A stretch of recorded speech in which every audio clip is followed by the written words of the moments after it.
Oh, yeah, right. He can't remember his own last name. And the excuse is, well, I don't ever call her that. Yeah. It's like, wait, hold on. That was an easy way out of that problem. Last name again? Oh, my! They were a progressive couple. She kept her last name. Got it. Hello, everyone. Hello. Her last name happened to be Edith. God damn it. Hello, everyone. Welcome back. We are NotGreatRPG. We're here once again for the City of Oshuamp. We're going to go around the table real quick, introduce ourselves, have a brief recap, and then pick up where we left off 2 weeks ago with just me and a couple of friends.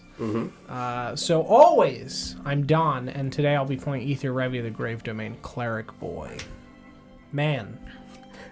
Even. What? Man boy. Man boy. Boy, man. One might say a man. Until I get my legs. Elder boy. I'm not Lawrence. And I play Yalumla. I'm Paul, and I play Tubby Time Felix. Glenn. I play Horse. Thank you, DJ. There's an action figure for that. 24 months this month. Hell yeah. Two whole years. Isn't that wild? Wow. It's only been 2 years. Feels God like damn. centuries. Sarah? I feel like I've been friends with you guys forever. Oh my goodness. Oh, okay. Just Good just save. you. It's only been 2 years. Oh my god. It's not like I'm like. I'm you never know, I have getting a out. 4-year contract. Release I'm me. like, We're halfway there, please. Don't resign. Only 2 years. It's only been 2. I'm Sarah, and I'm playing Ritora. I feel like we skipped Glenn. No, No. he said it. Yeah. Oh, I wasn't listening. Hi, I'm DJ. He really does. Classic. Hi, I'm DJ. I play Nesgrim. I'm sorry, I'm Nesgrim and I play DJ. Thank you. Very good. Yeah, I'm John. I'm the DM for Oshuamp. 2 weeks ago, when we were last gathered, we were still inside of our wonderful communication in the aftermath of the following day from freeing Ritora's soul. We talked about some spooky things. We talked about the testimony of Naivara that we finally freed from the crypt text. The super spooky note inside, Iris talking more about some of the elements of the world history that she knows about. We brought up the fall of Alglatha. We connected some more things with Naivara to Nesgrim because of the connection with Leovul, the father of the Inner Sanctum, the man who is collecting the blood of people for, reasons. As you do. As you do, As you- curiosity. Specific dying people. Yeah, like your dad. That was nice. He didn't need it anymore. Yeah, he was a very nice guy. It's free. I'm with my dad. He wasn't really in need of his blood at that point. Yep. Yeah, we talked about those things for a good while. We connected some things to spooky areas around us, and then we hopped over to Felix with a private scene in the tub. It was a good 40 minutes for Paul and I.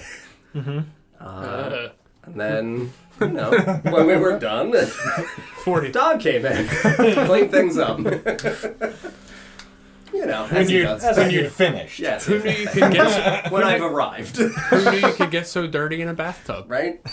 Yeah, then, we had a nice beginning of a conversation with Ethir and his time outside, once again. Of the tub? Just watching as he does. Fucking pervert. Yeah, we will be absolutely picking up once again inside of the beautiful moment for Don and I, so if everybody else would please say farewell for now.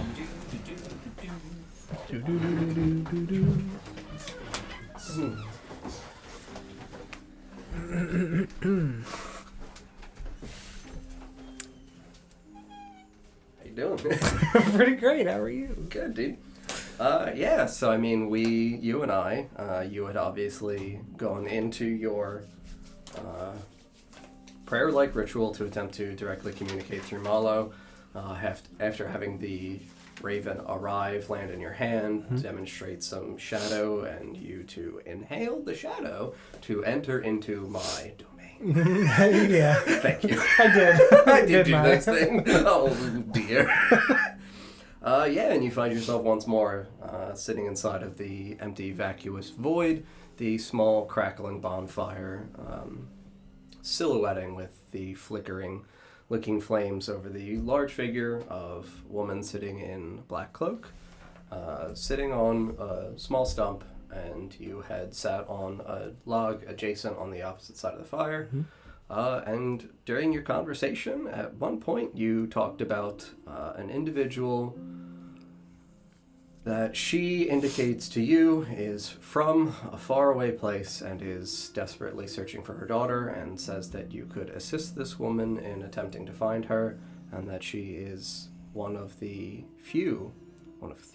individuals taught by the partner of the magnanimous king, known for his good deeds. And when you asked about the woman inside the house, you said the name Arthur. I did. Inside of Arthur's estate, and she sighed and muttered the words, Arthur Hartwood. And a split second later, you heard the cheery, chipper voice of Arthur Hartwood call out, "You called my lady." Just gonna turn. I would absolutely tell you that over the area of her shoulder, almost like, you know how at the back of curtains for like a theatrical play, Sure. steps out and just effectively appears from nothingness, encased, like almost wreathed in shadow, like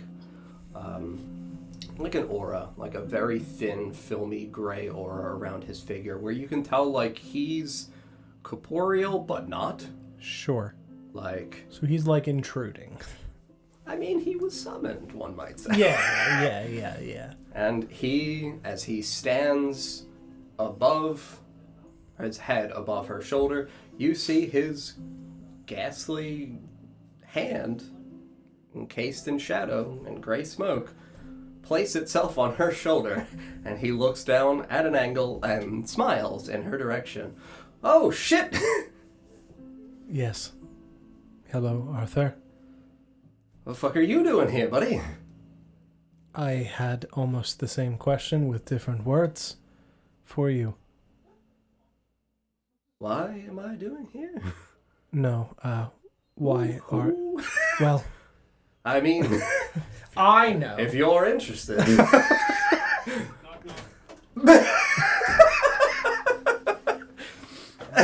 Sorry. It's okay.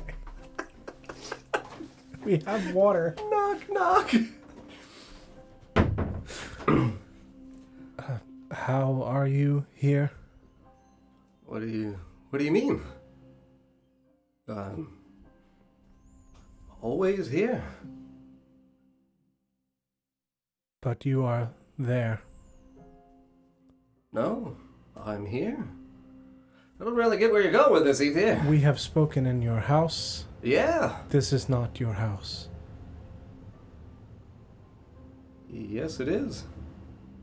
I live here, Ethir. I'll look at the lady. She's just kind of like ever so slightly smirking. He is a permanent resident of sorts. One might say, bound.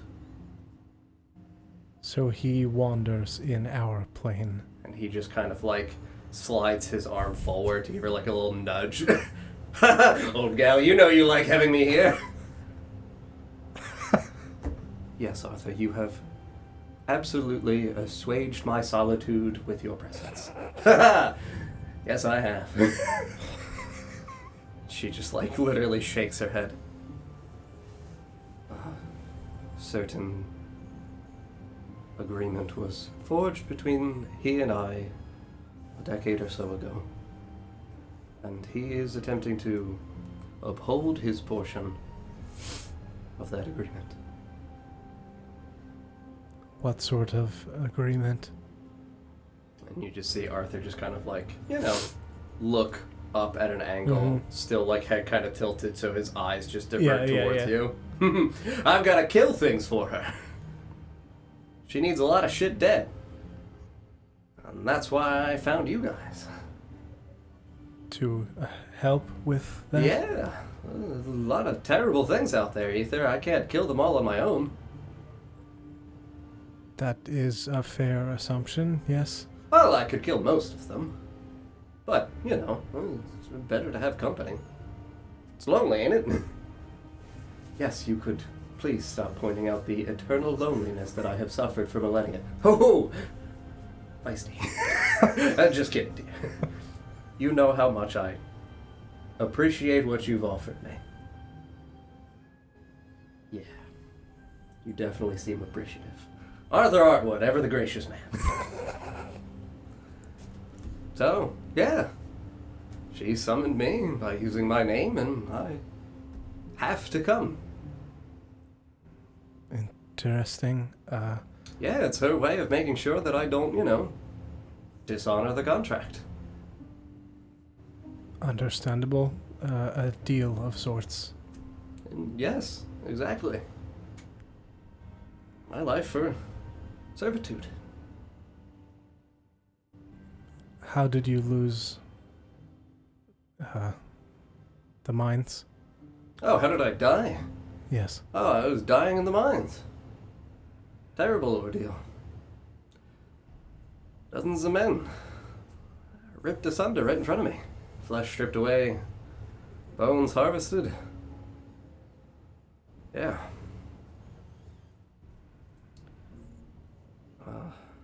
I am sorry.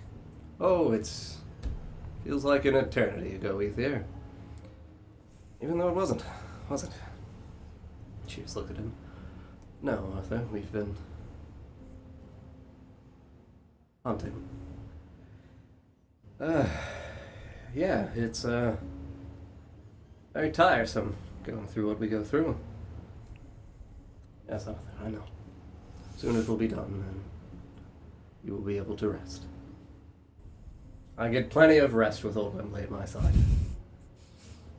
I know. I'm glad that you were able to keep him. And he just kind of like, you know, lets out like a slow sigh and looks up, despite it being the same nothingness as always. And you can see his hand slide back up to the height of her shoulder. And you see just kind of like ever so gently loosen. And just kind of like pats. Yeah, I wish you could have offered him the same. Don't really know what makes me different. But happy that I at least have something of him, you know? Wembley was my uncle, Ethir. He took me in when I was a young man. You grow up quite fast when your parents die. And I wasn't really old enough to offer much, but Uncle William was happy to have me. And taught me everything I know about being a man and keeping your promises. And he promised to keep me safe.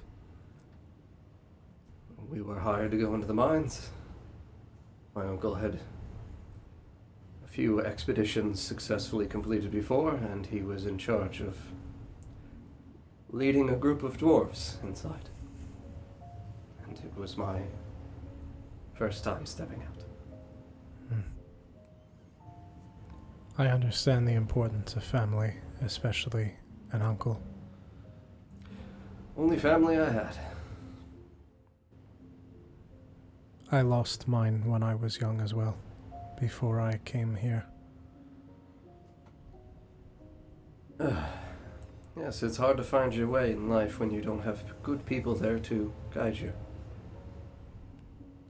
It's easy Yes. to get lost. It is. I am sorry for the pain that you have endured. Everyone suffers, Ethir. I'm no different from the rest. The city has plagued, robbed, and butchered many of us, and that's why I aim to kill it. The city itself? Yeah, part of the deal. Gonna take me a while. How do you kill the city? Well, Disassemble it from the inside? something like that. Something quite like that. The city is just a series of parts, you know? You start dismantling parts, and suddenly the structure begins to crumble. Still just trying to figure out what part is best to start with. The city is grueling and horrible in many ways, in many regards. Yeah. But with enough people and enough help, I think you can kill it and save the people inside. I think we can. Yes. I also understand the importance of a contract. I have one of my own. Yeah, she was talking about that. Good lord. And you see the woman just kind of like lean forward and bring her arms together. And you see like the incredibly long robes that overlap for her sleeves, and she clearly like ever so gracefully connects her fingers where they interlock and then are over. They are covered by the two extensions of the robe, and she just gently rests her pointed chin on the areas in which her fingers bridge. Yes, Ethir, I've been very worried for you. A connection to the Night Mother is not something that will be easy to circumvent, complete, or absolve yourself of. I also have to kill something. I hesitate to make the recommendation to kill the Night Mother, Ethir. No, not her. The rotting one. Yes. Foul, foul thing that is, indeed. I hesitate to even call it a creature. Still so uncertain as to what it is in essence. It feels like many things split into a series of parts.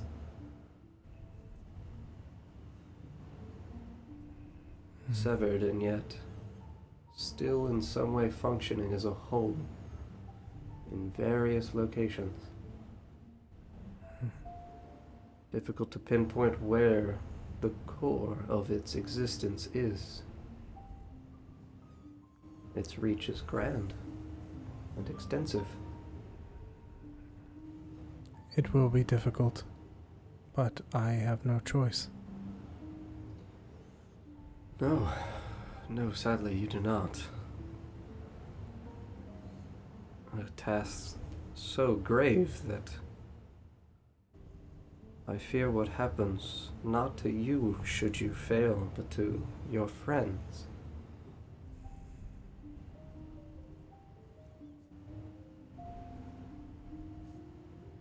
Yes, I would not be able to help them. Yes, Ethir. Though that is part of the deal. I can help them, but only them. I do not mean their spirits, Ethir. You would be able to guide them, should you die. I fear what would happen to them, though, would be far worse than death. How do you mean? She just kind of looks at the empty, vacuous space around her and pulls her hands apart. These kinds of prisons, Ethir, transcend physical and spiritual forms.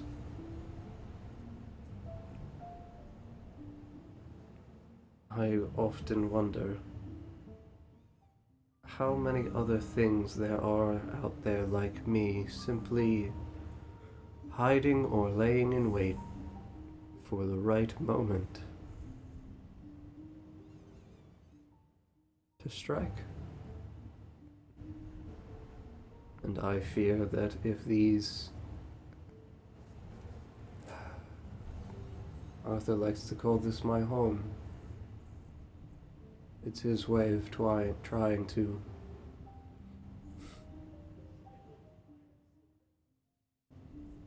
help pacify the incredible dread that I feel bound here. Empty. I can pull from a series of lives, memories to witness, but I cannot live them. I am simply a witness. To the pain. Yes. It is why I have to extend out in a different form. To you, to the others, like Arthur, who attempt to assist me or serve.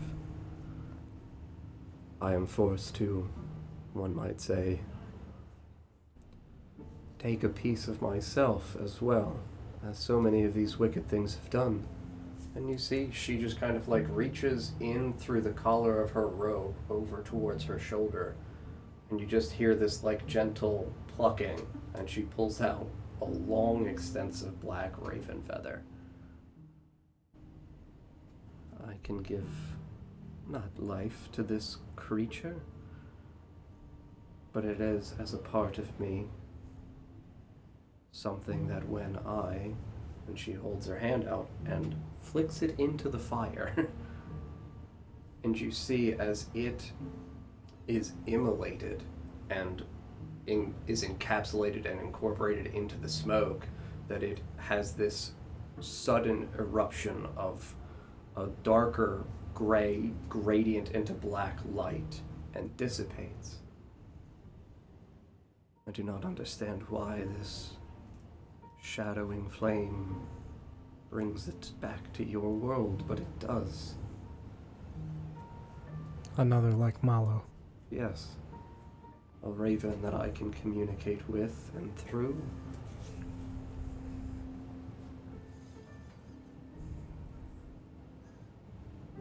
A bridge of sorts. Something along those lines, yes, I believe so. And you can send this smoke through them as they are a part of it. Yes. To I bring think it's people more like here. a gate than a bridge, Ethir, a door that I can very briefly, momentarily open. And while it is open, I can see through. But I cannot keep that gate open for long. Nor can you pass through it yourself. Yes. You are trapped here. Yes. A prisoner. And that is why Arthur attempts to call this place my home, to give me some sense of peace and serenity in an area in which there is clearly only nothingness.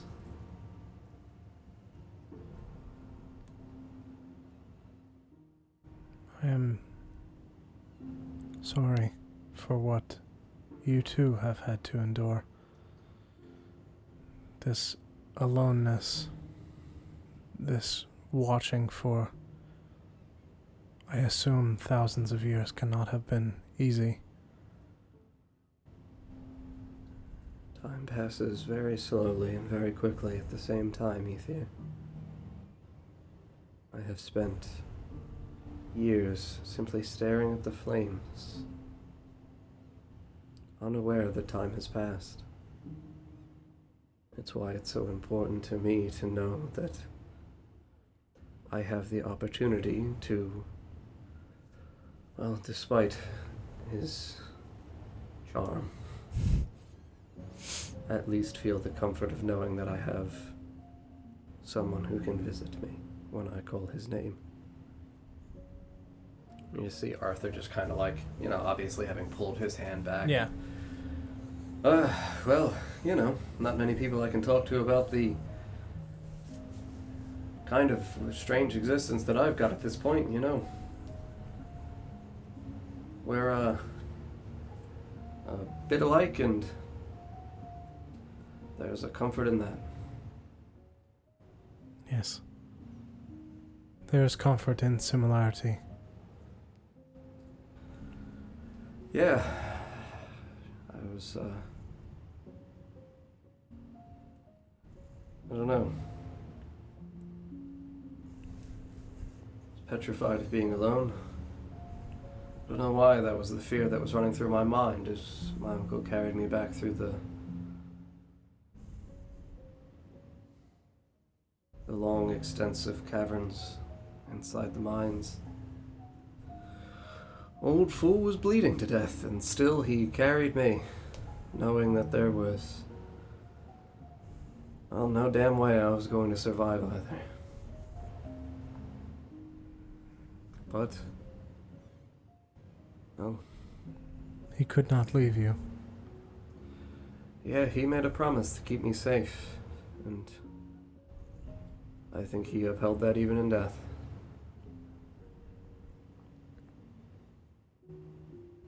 I am all too familiar with that promise. Yeah. Yeah. It's... well... it's not something that any of us should ever feel forced to bear the true burden of. The idea that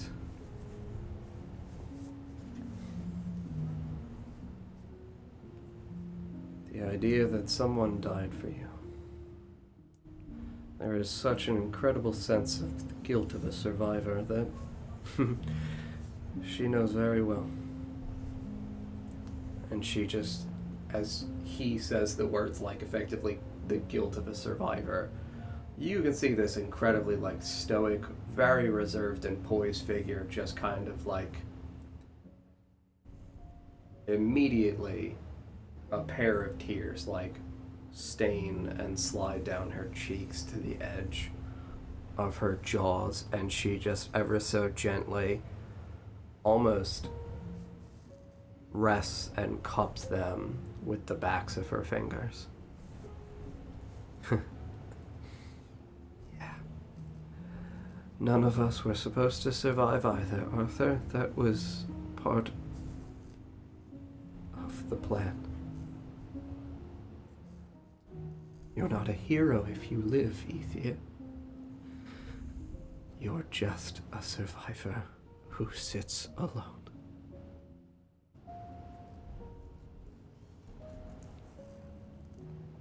I think that still makes someone a hero.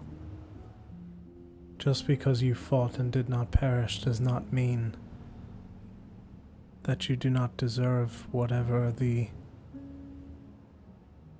reward is, even if it is not tangible.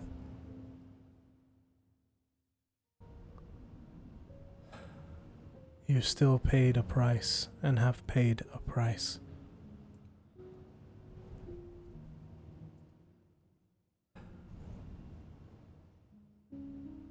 I thank you, Ethir, for trying, as Arthur does so often, to be comforting. It has been thousands of years since I've seen their faces. Even their memories to me are fleeting and as hard to grasp as the smoke from this pit. They're not something that I can easily hold on to. No one else has memories of them left. I am their keeper. Can you not pass these memories to another? I try in parts and fragments, in silver threads that are gifted to a small group of people, like your friends. Like Nivora? Like Yalumlo, Felix, Nesgrim. The Akorum. Yes. They are slivers of eternity. And they are only a sliver because a mortal can only bear so much weight of the memories of eons. They would become overwhelmed. Yes. It is why even when those small fragments that I bestow upon them, visit them, those memories are fractured, imperfect. They are not something that can be called upon. They are not something that can be willingly chosen to see into.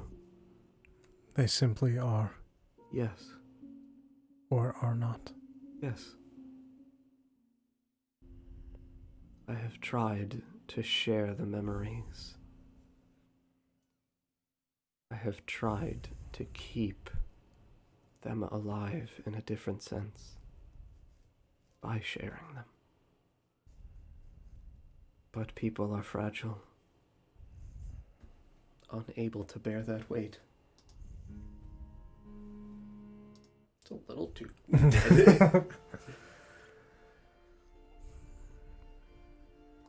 As long as someone continues to remember and speak of them in some regards, as long as things are written about them, then they still exist. We cannot write of them, Ethir. That is the problem. So much of what we sought out to conquer was the concept and unintended consequence of faith. That faith bestows upon people a power that mortals are not supposed to possess. That immortals are not supposed to exist anymore. And therein lays the problem, Ethir. How can we both possess eternity and not to succumb to it? I am representative of that very paradox that I both should and should not be. That I need to die and cannot. That I need to keep, but I can't. That is why you are here. Yes. In between things. So no one knows that I am.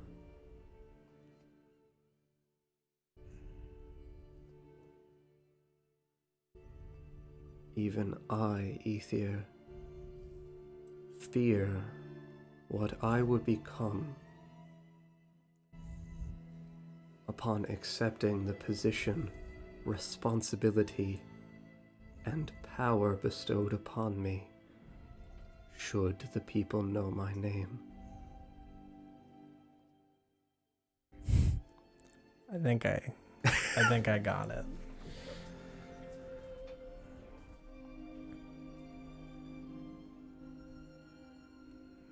Your name cannot be spoken then. Correct. I will always remain nameless, titled as Arthur has so graciously given me, Queen of Ravens.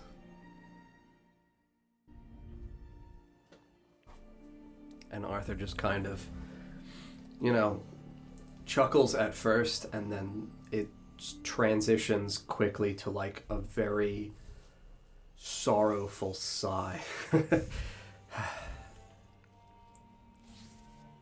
They are kind of your bird, We,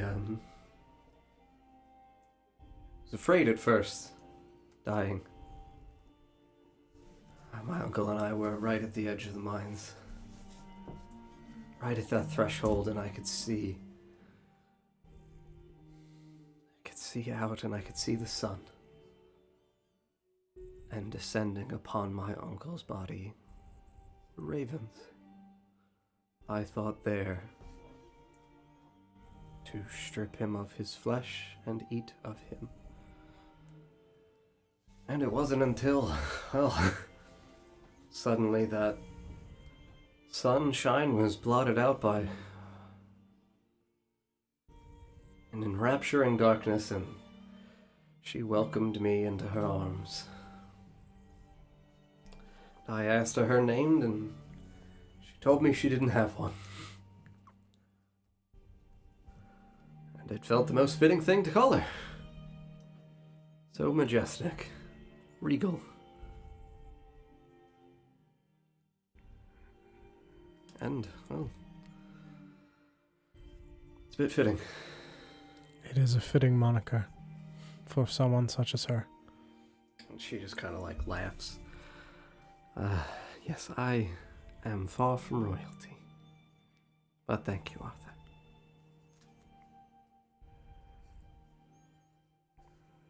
Not from where I sit. Thank you, Ethir. I've forgotten the sensation of gratitude. As comforting as Arthur is, he's not the most, grateful man. Hey there. I'm standing here still. Let's be nice. Arthur, you know I cherish you.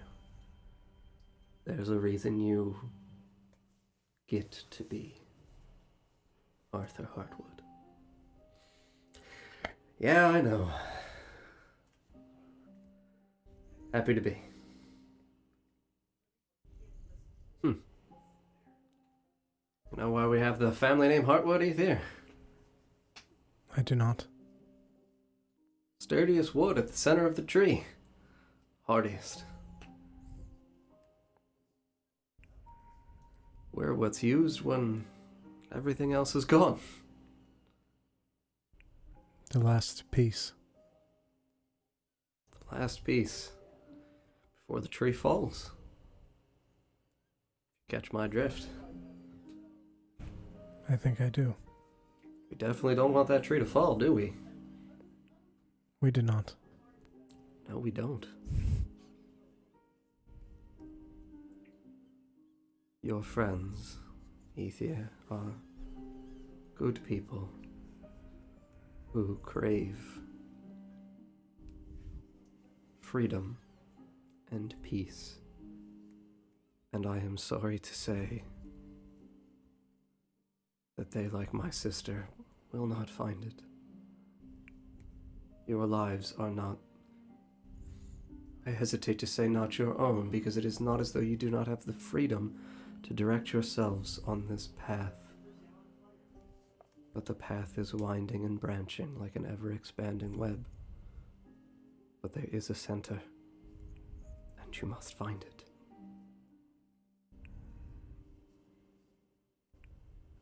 I will do everything that I can. I know you will, Ethir. Please. Try to keep your friends on that course. And should you find yourself astray, remember, the web is ever expanding, and you might be surprised by where some of those threads lead you, and the connections from whence they form. All things out here are one whole, but split into many parts. Do not give up. I could not possibly give up. You say you are not royalty, and perhaps that is true, but even though this place is nothingness, it is your nothingness, and you are a queen of the things you create from nothing.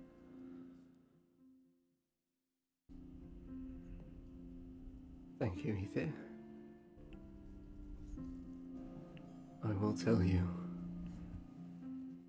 before the end, I will create for you something truly wonderful, beyond your wildest imagination. And that will be my gift to you as thanks. Before you see the Night Mother again, call out to me, and I will show you what I know of night. I will. Arthur? You want me to take him back? I think it is time. Thank you. You see, he literally 100% slowly, like, presses his singular, like, index knuckle against her chin and just pushes it away. No tears, dear. Never fear. Arthur Hartwood, I forget how I used to say it. My here or there. Damn it. I'm always confused about what I am. Arthur, you are the one hero that I do know deserves to have his name spoken. That's right. Anytime you speak it, bam, I get pulled right back here. Yeah, I really need to figure out why.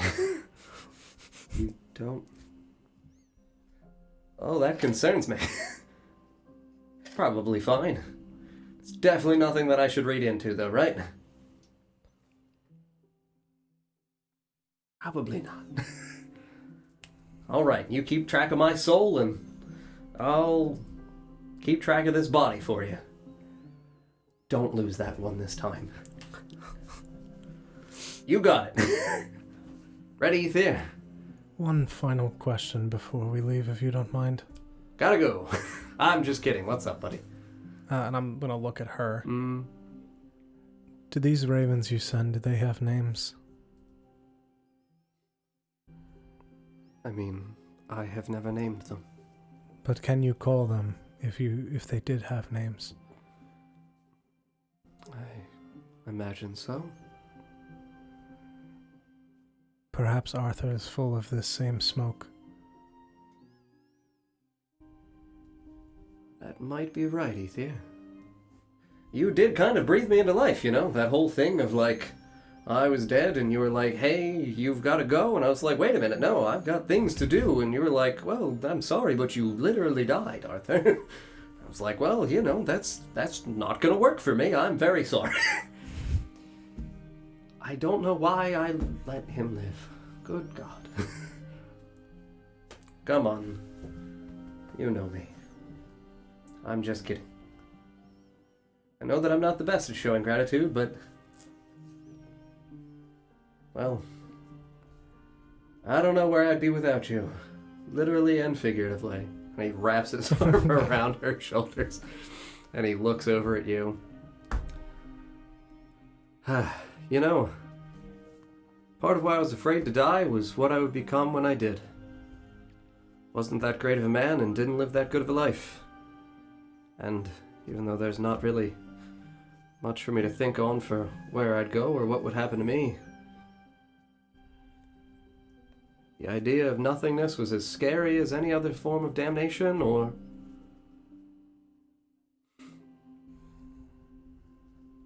sanctuary.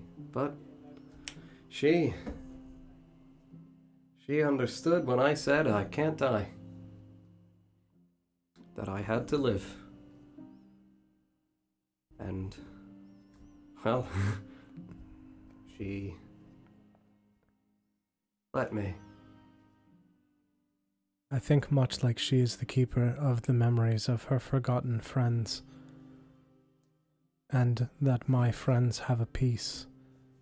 I think she is also the keeper of your memories, Arthur. Yeah. Yeah, she definitely is. You know...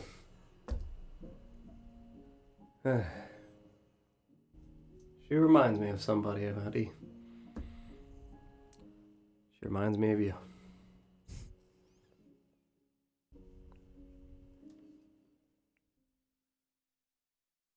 I guess that makes sense. I think you taught her well. And he leans back and pulls his arm away and pats her on the back. Don't you go anywhere! Arthur. Sorry. Sorry. You know I have eternal love for you. You are family to me as well. And I'll be back. I'll always be back. You just call. I know, Arthur, but you have many things to do. Do your best to lead them. Thank you. Of fucking course. Hey, buddy. Yes. Let's go kill some fucking terrible things together, eh? I think I can help with that. Then afterwards, we'll get fucked up, and I'll have her call my name, and we'll see if I can be fucked up in here. Never had that one before, eh? And he grabs towards you, catches your shoulder, and pulls you both towards the bonfire, and you just hear him cackling. Drunk with a god. Ooh, that'll be a time. Yeah.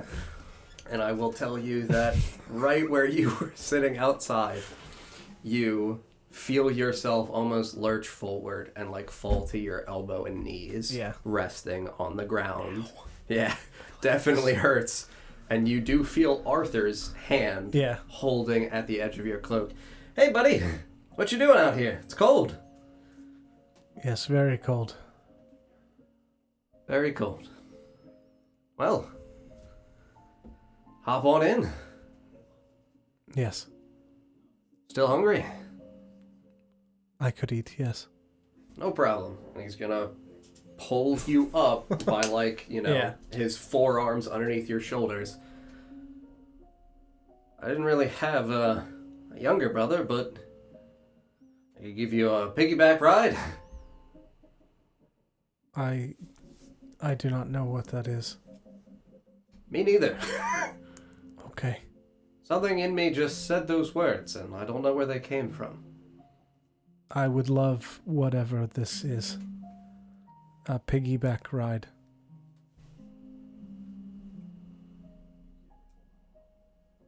Why do I feel like... Where's Benny? Oh, yeah. Wembley's got him. Alright. Alright, son.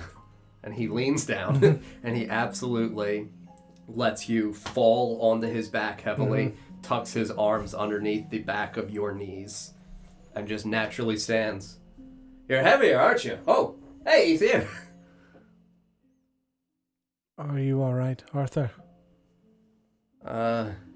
Yeah, never better. Never better. Sometimes I get a little, you know, foggy.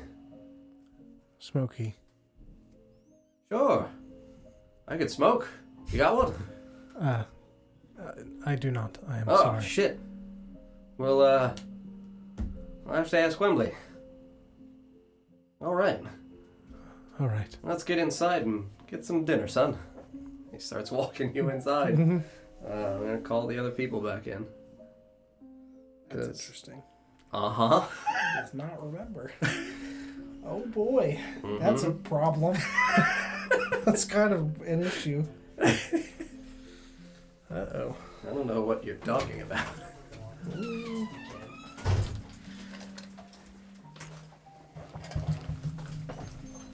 Are we back in a nice place? Yeah, The dude. music is nice. We're still in the beautiful dining hall. You're still in the tub. Freshly warmed. Mm-hmm. It's so cold in here. How much time has passed? I mean, that stuff would be occurring for when you guys would have been having the conversation because he exited the room earlier. So, like... I thought he left the room and you caught the Paul, and then we came back and went straight to that. So, he leaves room. He's gone for, like, maybe the minute while we're doing...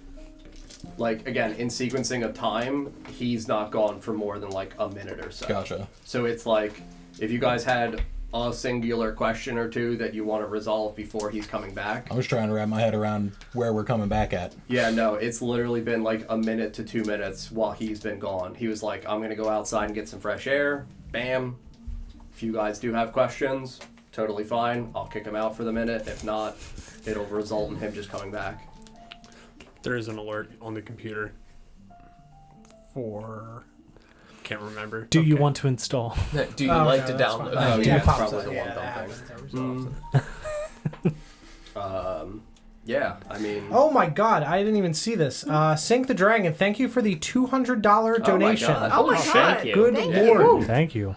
Thank you very, very much. Can we get some super hypes in the chat for Sink the Dragon? Right? Thank you Actual so fucking much hero. for keeping us going with your funding. Thank you seriously, sincerely. We appreciate it immensely. Thank you, thank you, thank you. I can survive to the new year. Yeah. Like, holy shit, man. Sincerely, thank you. Good God. Thank you very, very much. Don can buy me new shower shoes now. You get nothing! What? I'll give you plastic bags if you'd like to listen. We got some upstairs. All I can provide Don, you my is- tubby socks. I can have my tubby socks. Yeah. They're called DJ DJ Bag Bagfeet. Feet Does sound like he's headlining Lollapalooza this weekend, though. DJ Bagfeet. Oh my god. Seriously, thank you very much. Thank you. Immensely. Yeah, no, I mean, genuinely, he'd be gone for maybe 2 minutes. Felix is still up in the tub. Yeah. I'll get out for 2 minutes. Cool. If they have something See you to later. talk about, right? Do you Yeah, like no, that? and we fade back into you guys still sitting at the table, talking with Iris and hanging out with everybody else. And So the last thing we talked about was the Shadow Elves. we talked about Shadow Elves. We had Iris giving the connection for them with their servitude. That was the point at which he split, correct? Correct. So she gives the conclusion that they are like regular elves, less that it is a racial subdivide or anything like that, and exclusively a title bestowed upon individuals who are called to a specific kind of servitude and practice different things than other people. So, very easy to make the inference that she is indicating, hey, that friend could be absolutely so titled a Shadow Elf. Yeah, we're still sitting around here. I don't have anything. I don't know if anybody else does. Getting my water heated. Yeah, I would say Wembley would come back in. Wembley. Yes. Could you also bring me some eggs? What kind? Scrambled.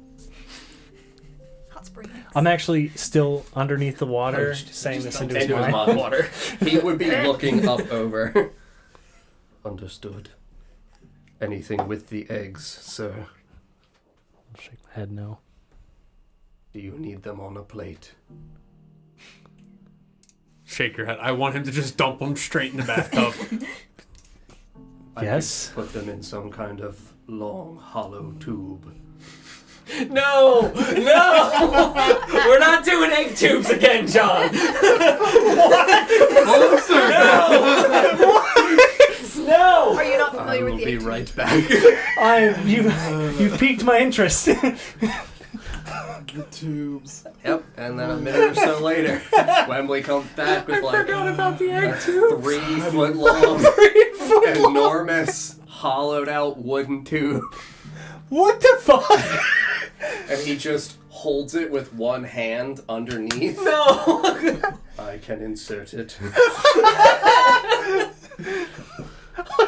Just leave it next to the bath. He turns it horizontal and places it so it runs side to side, Okay. hanging over. Very good. Wait, are you gonna show me what this is? I No, don't. we'll do it later. Your egg tube, sir. He just pulls out the first. Concerned that he has an apparatus for this. Tell Mr. Arthur likes his What sort of eggs. shit is Arthur into? Right. He's preparing It's a to rain stick for eggs. He just shakes it. What is this? The rolly. You're familiar with the rolly? Why is it 3 feet? Arthur eats a lot of eggs. I guess, man. Is Arthur just Danny DeVito? All right. Well, I mean, I'll eat. So I started blasting. Hey, guess what? He even has the gun. Everybody get a weapon. Yeah, so I mean, Felix is collecting his egg tube. You guys are still down here at the dining table, Eating my shepherd's pie. eating food. Probably having some casual conversation. Yeah, Whatever that entails. If nobody else has any other questions for Iris, Faye, Nivara, Good soup. Grace, Levi, anybody, Luna, you're in the room. It's chilly out there.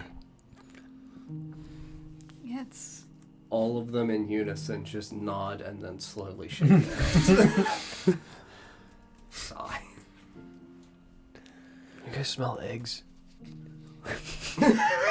Were there not already?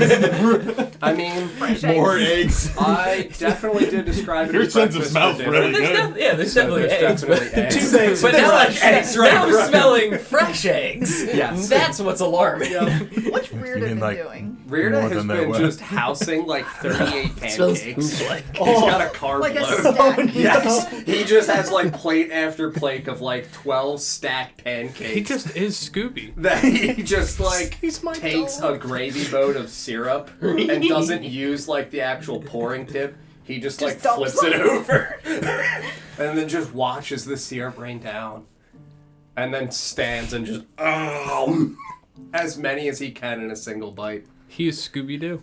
We made it. What's his record? Yeah, D12?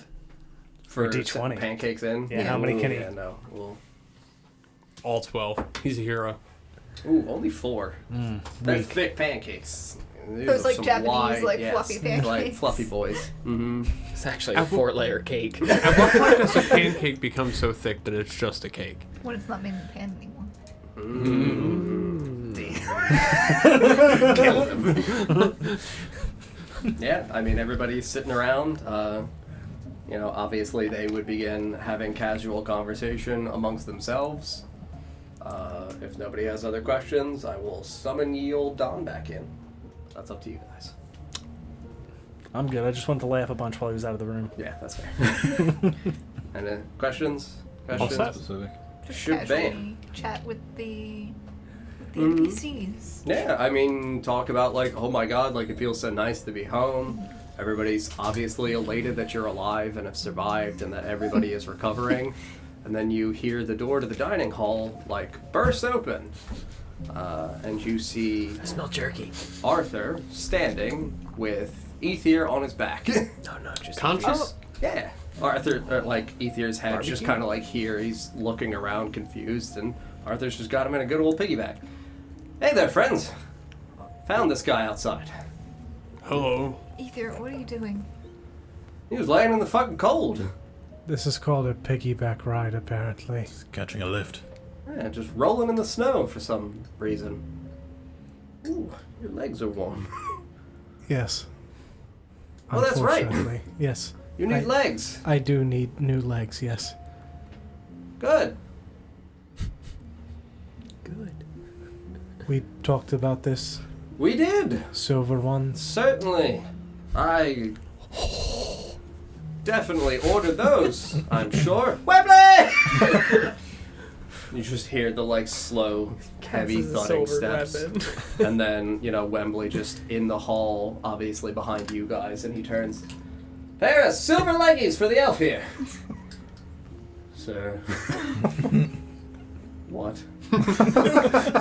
Silver leggies for the elf here. I'm just gonna kind of like kick my leg forward to show him the Show him some leg. hard pain that I'm in. Oh! Good Yes. God. Yes. I will get them. Thank you. Goodbye. You see Wembley just walk towards the front door, open it, and step out into the city once more. Close the door behind him. I don't know where the fuck he's gonna get those from, but he'll be back. Whew. Thank God I've got Wembley. Really good problem solver. They'll probably just find some silver and, you know, crush it into leg shapes and jam it into your knees. Whew. That's what you wanted, right? No, preferably. I have a hammer.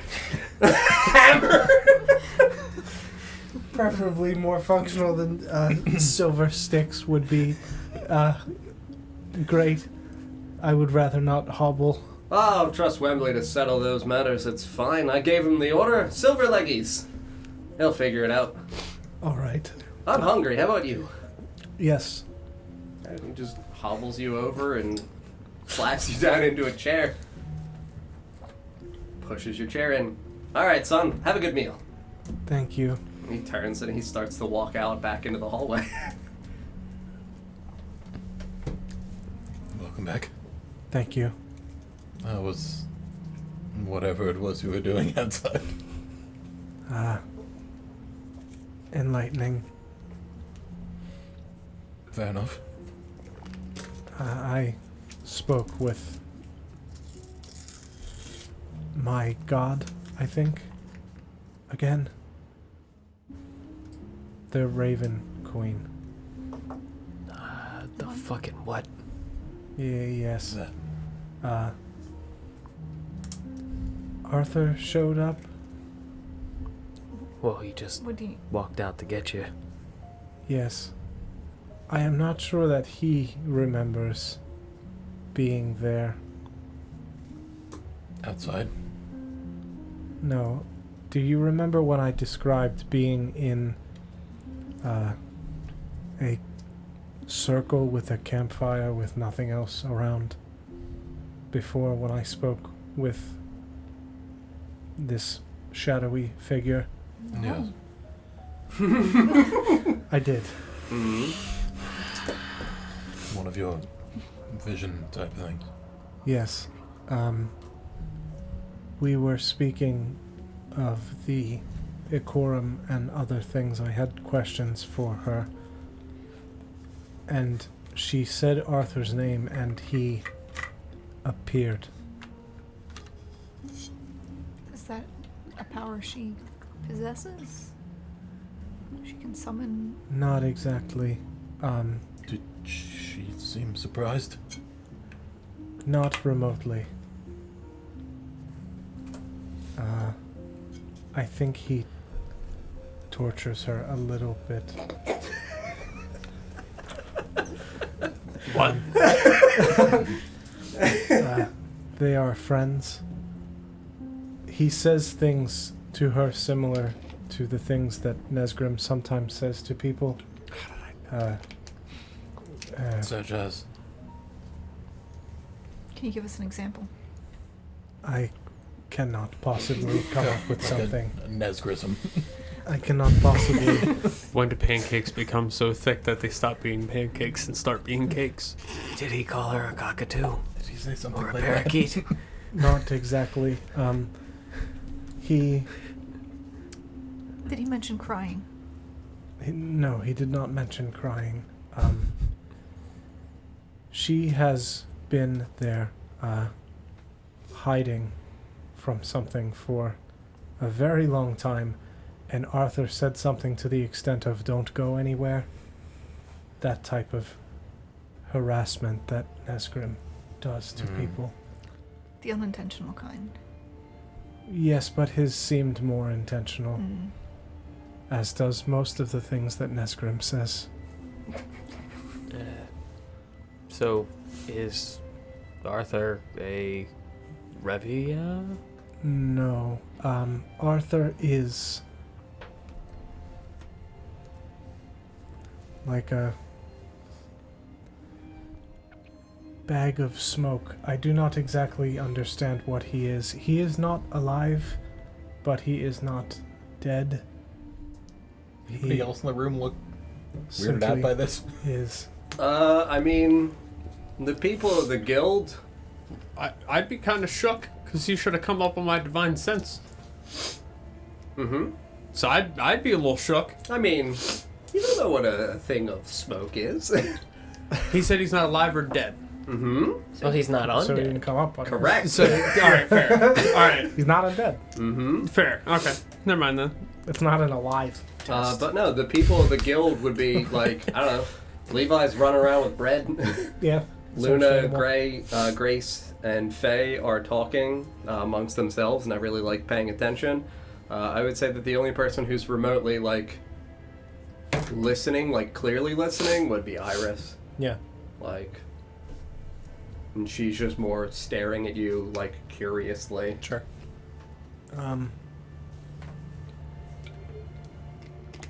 Arthur did not make it back from the mines. He died on the way There or back? back. Out in the snow. Yes, his uncle carried him. Wembley, actually. Of which I do not think that is... He said his actual name, Correct. right? William? Correct. I Look at did. you with the I memory. know. I didn't even write it. I literally. He's impressed, and then he's not. It just I says couldn't. hog. There was so much information. Mhm. I wrote the one thing that was very, very important for me to remember, Mm-hmm. which is don't do the thing unless you do Yes. the other thing. Uh-huh. So,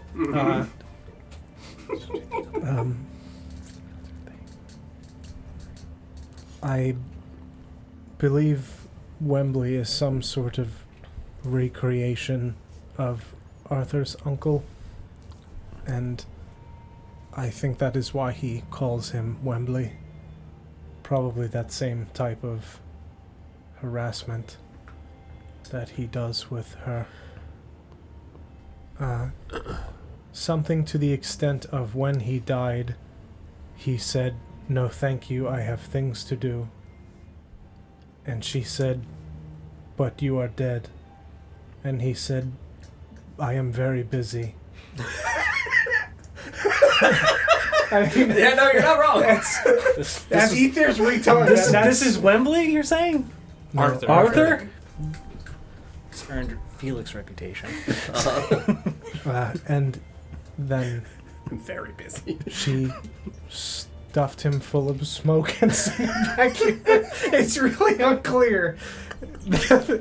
I am not sure if they are even certain on how it functions. A deal of sorts. Arthur has to kill things for her, and he is allowed to remain alive. Kill things. Yes, the City of Oshuamp being one of those things. The whole city. Yes. Wait a minute. When Arthur has to kill the city to stay alive. Among other things, yes. The spirit of the city or its inhabitants? I do not think the inhabitants. I think the structure of the city, not like the walls. The walls are more representing of... Like the bureaucracy? I think more the corruption that makes The this idea city. behind the city. Yes, the bad parts of the city. Okay. What other things does he kill? There was not time for that. There was a lot.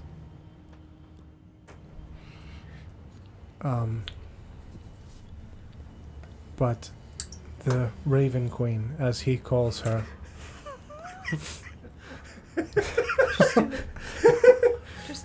Arthur ordered What? me. I'm food. He's gonna kill me. You weren't the you only don't one. think the first time he saw you, he would have just BLAM! He's playing the long game. With his gun. Yeah, he would have just killed you immediately. He's playing the You long would game. have you would have gotten in the cart, and the guy would have turned around and ripped off the mask and shot Wait you a in the second. chest. He's got a when good senses point are here. You gone. gotta fatten him up. Glump. Eat some more, that's shepherd's pie. And they're just ladling it in my mouth. I don't think that's his intention. Garbage your last ghoul. No, probably not. Hopefully not. I also have some idea what Ikorum are. I'd love to hear this. They are pieces of memories of people from her past, her friends, Who's the Raven Queen. These memories, these fragments of a whole, are all that remains of them. And so by living in each of you that has one, you get a fragment of their memories, a fragment of who they are. It binds them somehow. Yes, and then they travel with us and return to her I think so, yes. with more memories than what they left with. Yes. It is the only way that she is able to see anything from this plane. Through that and through her ravens, like Malo. She makes them with feathers. She has multiple. Yes. She takes a feather and throws it into the fire at the center of this campfire, this shadowy flame. And as they turn to smoke and ash, they appear here. And she can communicate with them. But she is stuck there. Yes. I don't suppose you know where there is. Space between spaces is what I was able to surmise. How was it that you came to be there? Drugs. You're not wrong. Oddly enough. I mean, I wouldn't be shocked to hear that answer. okay, Joe Rogan. Fucking junkie. Have you ever done DMT, Paul? I went outside to search for Malo. Malo appeared, flew around my head a bit, and some black smoke appeared. I understood that I was to inhale it. I did, and I appeared there. It's really good stuff. I've smoked my bird shadow. It's like, all right, Ethir, let's get you off to bed. You know, when you go out in the snow and you huff some bird shadow, hang out with Barry. It was just a little crocaine. That's actually very good. Your band. Wow. That's two. That's two tonight. Wow. That's very good. That was good. That was good. Was this place the same place that we saw in the tree? In the hole? That in between space. Dark, full of smoke. Possibly. I mean, there was only a fire there. By the laughter, probably. I hear someone laughing somehow. No, I don't know what you're talking about. Perhaps the fire. Perhaps that was quite literally the fire. That's where Is that where the fucking birds just zip out of? Maybe. I believe that's where Camilla is stuck as well. I'm not sure if this is the same place or similar. Camilla was able to leave. She I wasn't. think she can leave, but she cannot. Something to do with immortality not being able to exist. And as the only remaining immortal, she both can and cannot exist. Schrodinger's Just dog. bubbling out of the cup. Schrodinger's dog. Run that really. one by me again? Hang on. What? Which part? She cannot exist. Immortality is not supposed to exist anymore. And as the last remaining immortal, the one that survived whatever calamity we have seen in these visions, she can and cannot exist. She hides so that presumably something does not find her. Gotcha.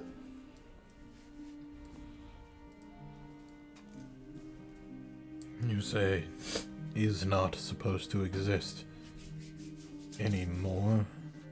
Yes. Like it was something that was and was ended intentionally. Yes. Was it something? I'm I not guess sure. you can't kill them, but doing away with the immortals. Possibly. She spoke of the rotting one I asked when I spoke of my contract with the Night Mother. And she said that she is not sure what it is, but that it seems like it is pieces of a thing That was operating. certainly true. Yes, but she said pieces of the whole are in separate areas of the world, operating as one. DJ went to roll fight or flight there. Mm-hmm. Do you remember yesterday when I cried? Or How could I today, possibly 10 forget? minutes ago. Yes.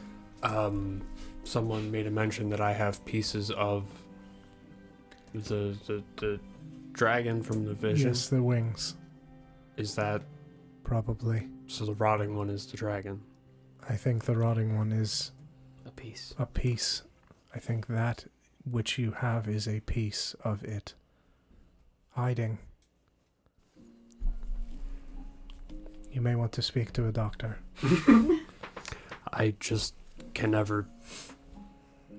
I don't know what would happen if it got me, but I can't imagine it would be good. Probably not. If I had to guess, it would get stronger. Never. That's why I did what I did. Do we know if Arthur was in service of the rotting one? What? Not Arthur. The other one, Adrian. Mm-hmm. Mm-hmm. Yeah, because he had the black claw, right. And also, Mm-hmm. Oh, the rotting holes. Yeah. yeah, might give it away. yes. 30 episodes. yes, arc. of course. Yes, his rotting one pox. The bloodline. It was just, I was working through it in my head, out loud. Yes. It wanted your wings. that would have been you otherwise.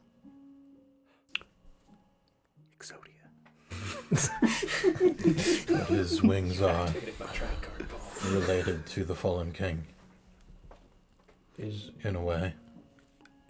I think so. Is it the fallen king? No. I don't believe that is the case. I think the fallen king may have possibly possessed the wings before you, or before at some point. Or is that just a title that's bestowed to those who have the wings? I don't suppose you asked her about the fallen king. I did 2 weeks ago. You mean 10 minutes ago? Mm-hmm. Yes. 2 weeks. A magnanimous man who united the early chaotic tribes and was able to bring them together with his good wizardly friend. Yes. Mm-hmm. That. Ethir is says it? that. Thanks God. What does it mean? I am not sure. There are a lot of pieces that are still pieces. I think that they are souls from somewhere else that are bound here. That is what she said. People from another plane that, as Ikorum being bonded to you, are kept here, bound somehow. Their souls are supposed to be here, and so there has to be an Ikorum with someone. Like spiritual protectors? Yes.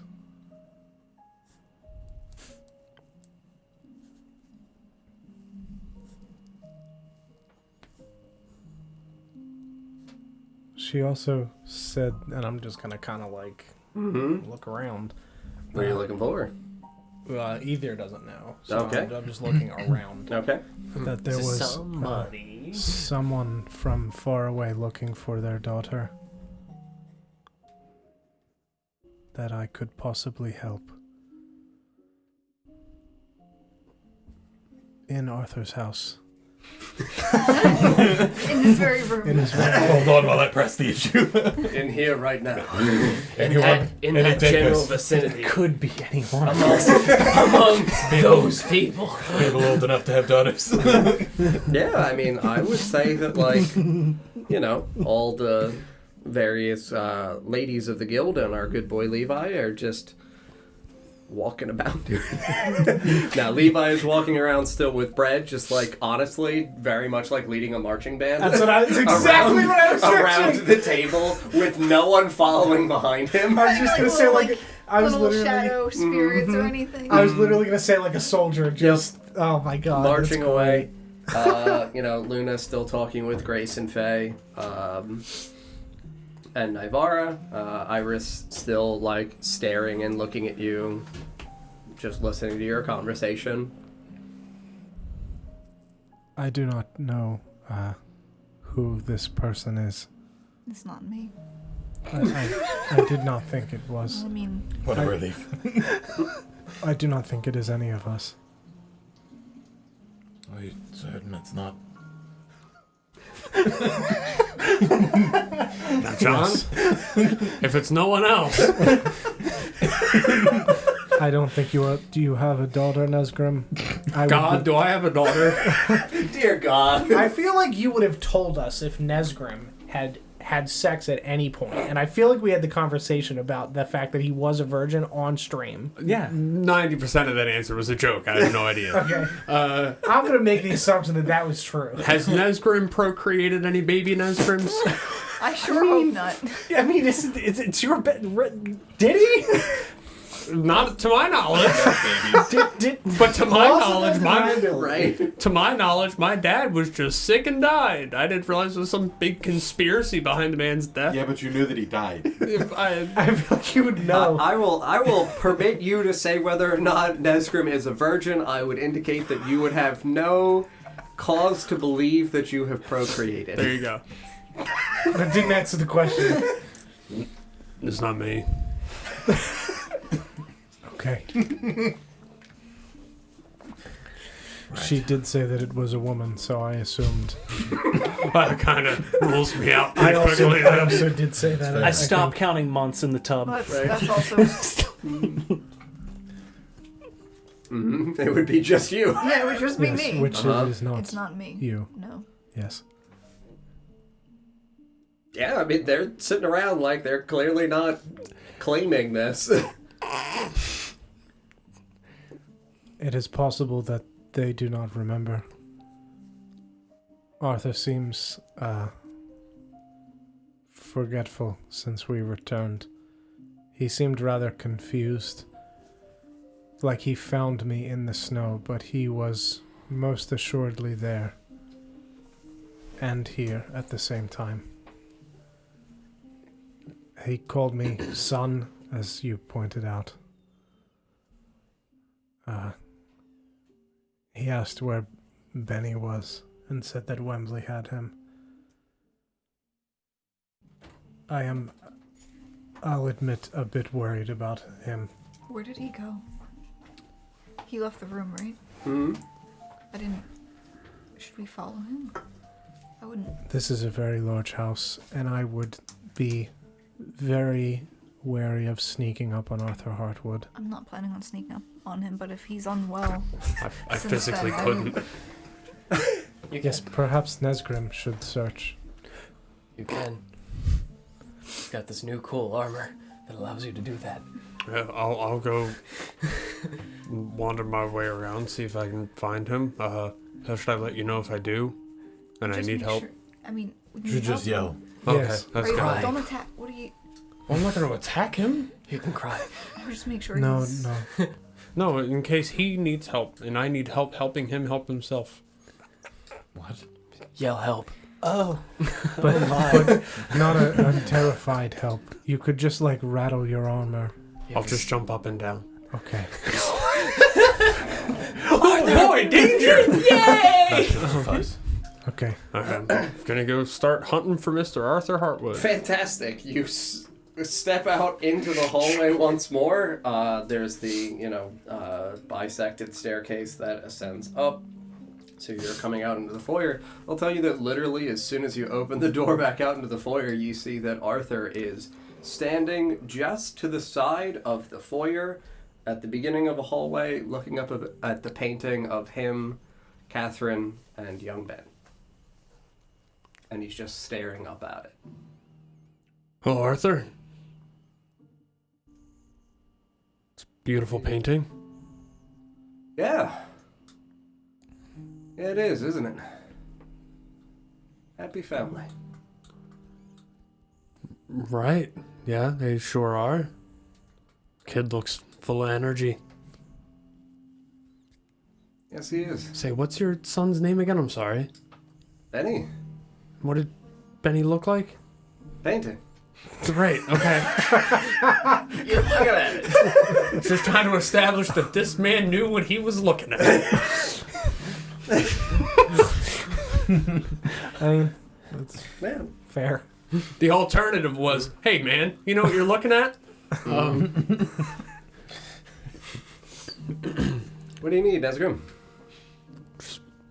Came out for some fresh air. Just like looking at you. Ran into you, figured I'd stop and say hello. Haven't had a chance to really talk to you yet. Hello. Hello? Good talk. Something on your mind? Can I hear this conversation? I would say very faintly. You guys, literally, he's 5 feet out into the hall, so, I would say yeah. Just sitting in the other room. I'm not in the business of rescuing Nesgrim from himself. I would say you hear faintly, the echoes from him out into, from the, open area of the foyer, echoing into the dining chamber. But, yeah, I mean, he's standing here, yes, and Paul, you also would be hearing it faintly through the echo chambers.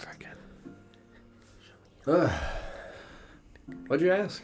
Something on your mind? Oh, yeah. Can't wait to be done. Done with...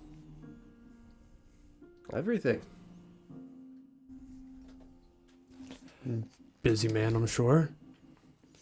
Forever busy. Far too busy.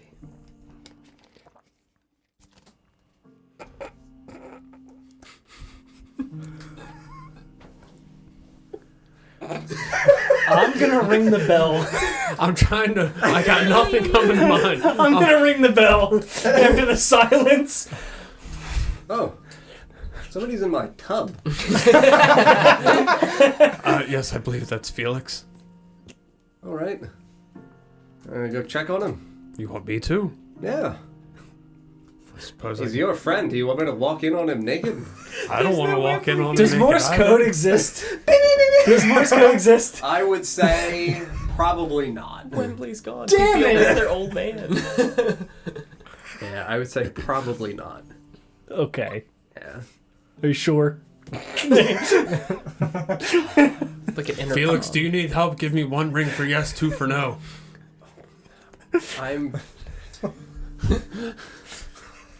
Where can I squeeze in Morse? I can say... What? You don't have to justify it. You can just say whether or not it exists. It's fine. No, he has to I've got to justify. justify it. Good, I have an answer. Yes, Morse code exists. Okay, I'm gonna Morse code not Nesgrim. All right. Oh, yeah, he doesn't want you. All right, I'll be back. I think he wants you. He said, please, let's go. Send me Arthur, Arthur would have been shorter. I wanted to point out not Nesgrim. Yeah, Send you he'll, my Nesgrim, please respond. He'll step back from the painting and look over at you. Thanks for checking in on me, old sport. Real kind of you. Of course. You should, check in on your friends, too. Okay. She's gonna start ascending the stairs and come over towards the bathroom. Turn around. And, hey, yo, what's up, Arthur?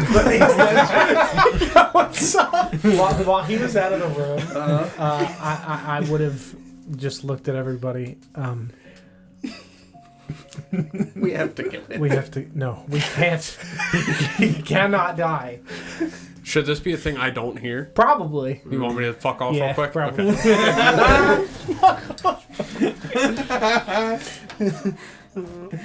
I'm gonna go vape. Very good. I have to make sure I write down Morse code exists. This is very important. And Felix knows it. Mm-hmm. And so does Arthur. He should know it. Yes, he should. The only two people in Oshuamp to know it. Based on some things that Arthur said, I believe it would be very bad if Nesgrim died. I think that would be pretty bad regardless of things Arthur said. Well, I think it would be very bad for the world if Nesgrim died. It would be very bad for us if Nesgrim died. It would probably be bad if any of us died. Yes, It'd be very bad for whatever killed him. yes. But he mentioned something about Heartwood, his name. It refers to the heartiest wood at the center of a tree, the last thing that keeps the tree standing. And I am concerned that Nesgrim is the piece that is standing between it and the wings. And I think if his soul returned to the pool, I think the wings would be taken along with the memories of the fallen king. Or at the very least sniffed out by whatever's looking for it. Yes. You couldn't make sure that he made it back. I could, but I am not sure what would happen to the wings. So, Ikorum are given to you when you're young, right? At birth, yes. Could they theoretically be given to someone midlife?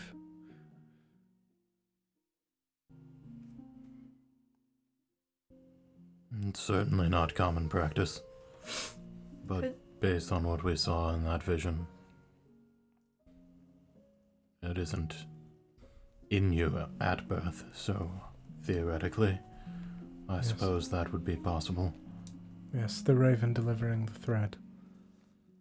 Can Ikorum be taken away? I'm not sure. Again, not common practice. I'm not certain how one might go about doing such a thing. At least not without leaving the subject alive. Yes.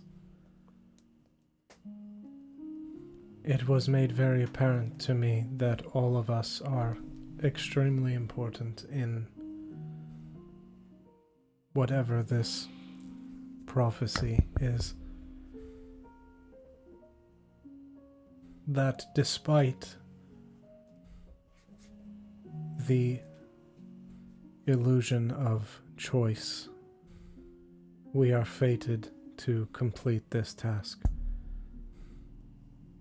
That there is a web of choices ahead of us, and we must pick correctly, because others have not. So much for free will. Might do us well to figure out what choices were made before. I suppose. It is not that there is not free will, it is...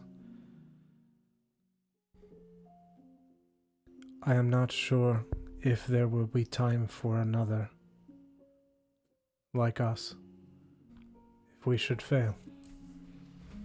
We have a choice, but it is important that we make the choice and find the center of this web as it was described.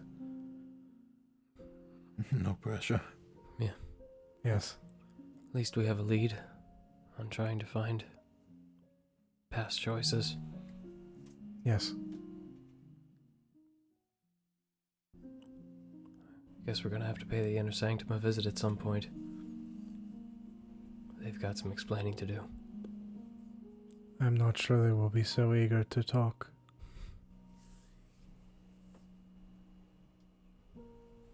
Arrangements could be made, we'll say. And I think it is good that we have a conversation coming up with Arthur's wife.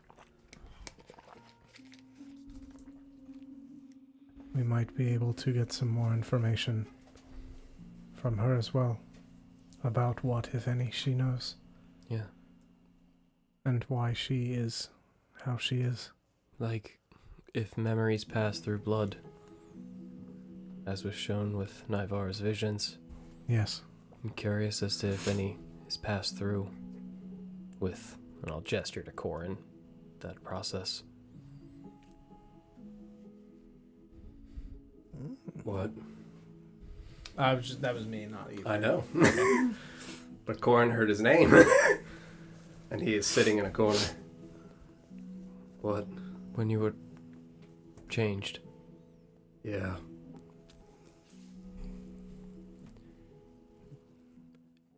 Did you receive any or notice any memories that weren't yours? I mean, Thoughts or feelings? I talked about the face that I saw before me when I was bitten. You all read my journal, right? I felt fractured at first.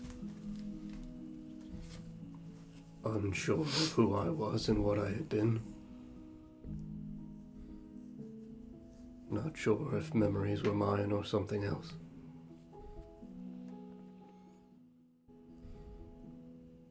Do you think if someone received this gift from someone closer to the original bloodline that the sensation would be stronger? I have no idea. I only remember my name because I heard my wife say it.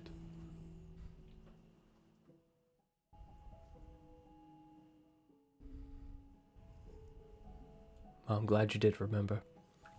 I'm glad she's the one who bit me. I fear what I would have remembered if someone else did.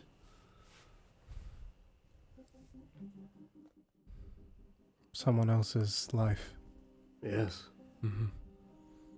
That's why I kill the ones that are feral in the streets. So they do not pass it on to others. No, they're feral. They kill willingly, openly, without any hesitation.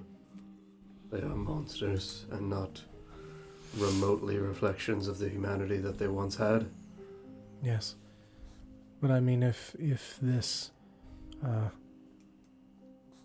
sort of memory is passed when this happens, perhaps that lack of humanity would pass on to whoever is bitten. Yes, that's definitely possible. It's why there are more feral than there are ones like me.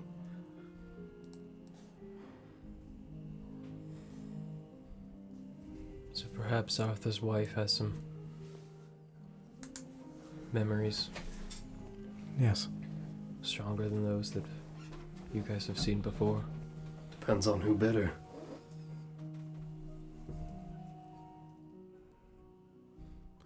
I suppose it might be rude to ask, but we may not have a choice.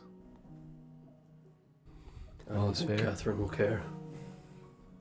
No? No.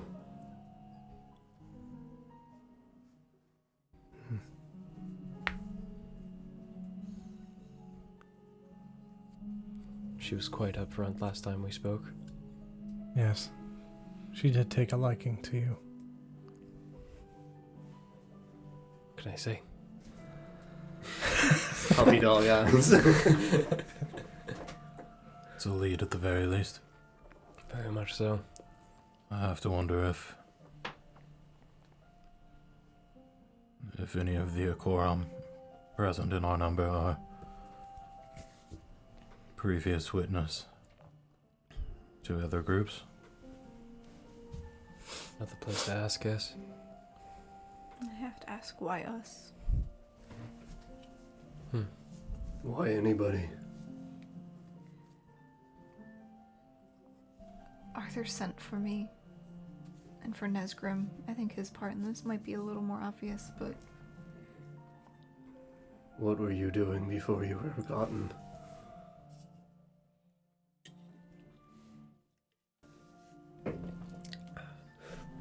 I was working with my teacher to try and fight off the rot. Think you have your answer. Making the right choice to lead to this point. Yes? We Did you come here, Ethir? I felt drawn here when I learned of what this place was. Yeah. People that could not help themselves. I did not wish for others to end up like my uncle. Think you've got your answer too? Yes. That's why us.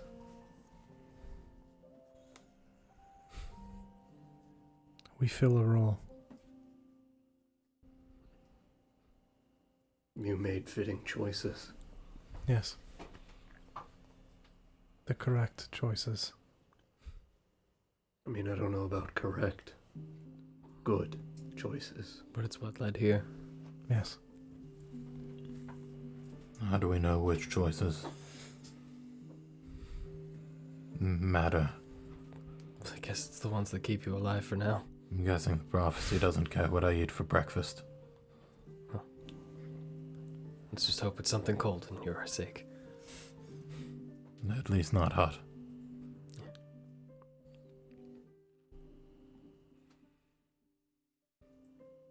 Is Iris still paying attention? Mm-hmm. She's literally just like, Is there more to this prophecy that you're aware of? No, that is all that there is to it now. No. Yes, should you all die, there would undoubtedly be another seer that would have to dictate and another scribe who would have to take the dictation.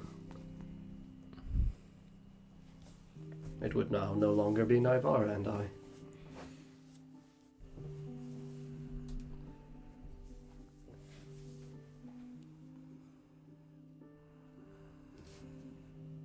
What is our goal? What do you mean? Do we kill the rotting one? Does that end this? What is the... If that is only a piece, certainly can't be the ending. I have a feeling that our goal is very much in line with Arthur's. Many steps and many pieces. Yes. I believe we have to find these pieces. Put an end to suffering. Yes.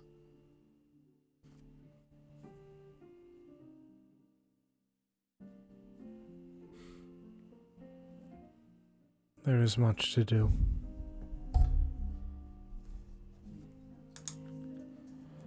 What time is it at this point? I mean, it's pretty late into the evening. You guys had woken up in the early evening. We've been sitting around eating and talking for probably like 2-3 hours. So I mean, probably around 8-9 o'clock at night. Mm-hmm.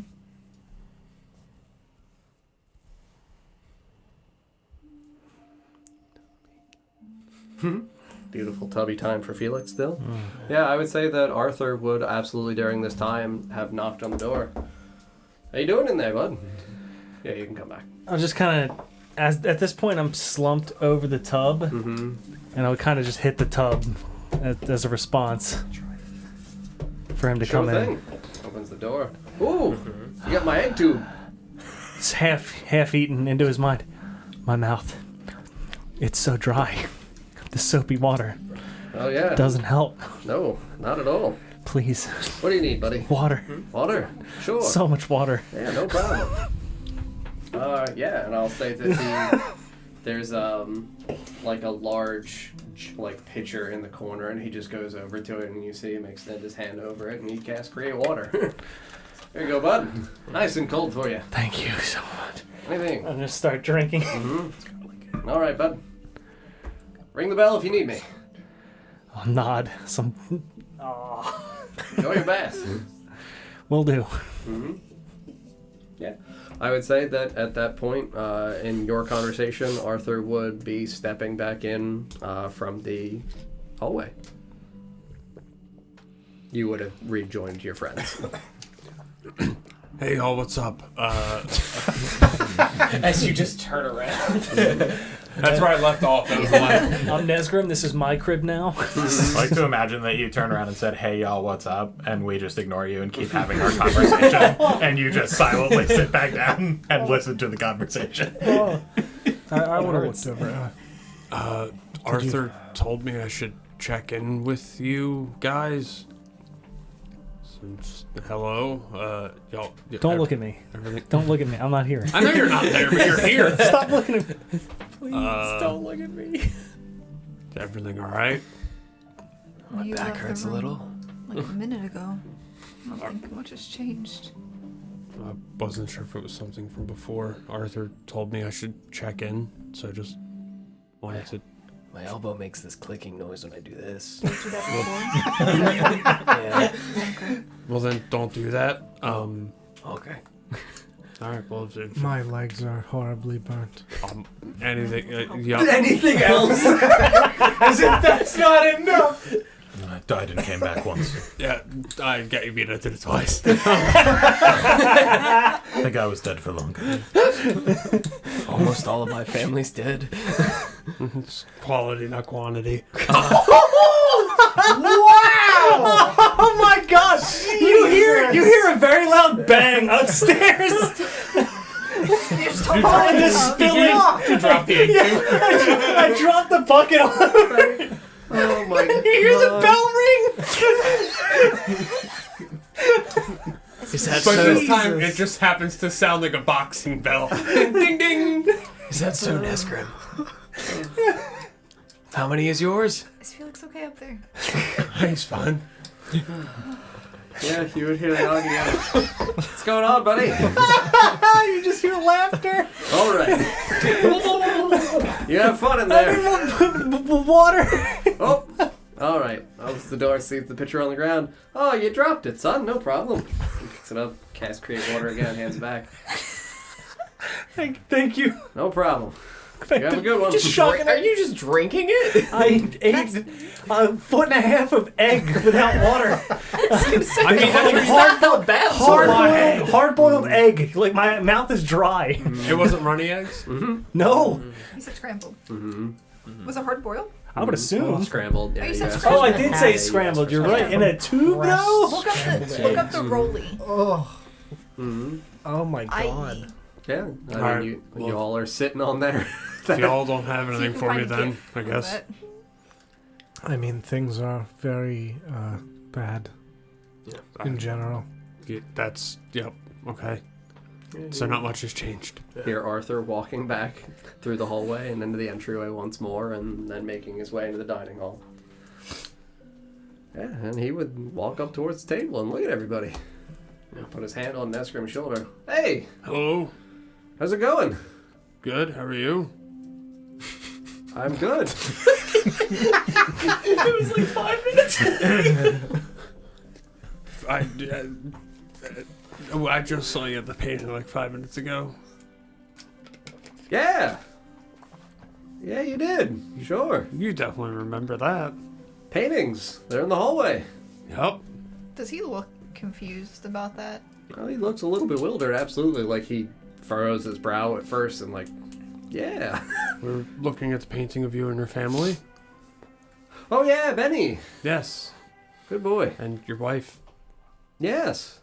I have a wife, Catherine. Wonderful lady. You should meet her sometime. We've met.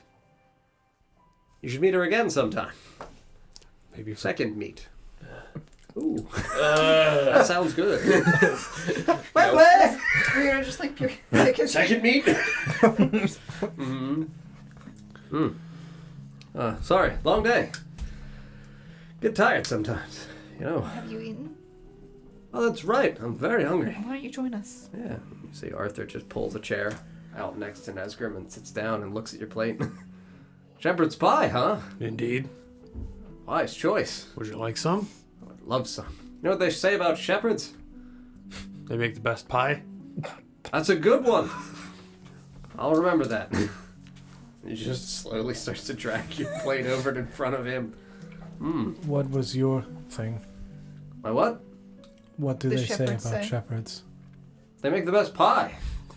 That is what he said. You were going to say something else, I thought. No, I just said it. You were gonna say they make the best pie? Yeah, Then why did you say you'll remember that one? because I remembered it. But you already knew it. Does he seem off? Yes. Are you Absolutely. Are you okay, friend? You seem frazzled. Long day. What did you do? If you don't mind me asking.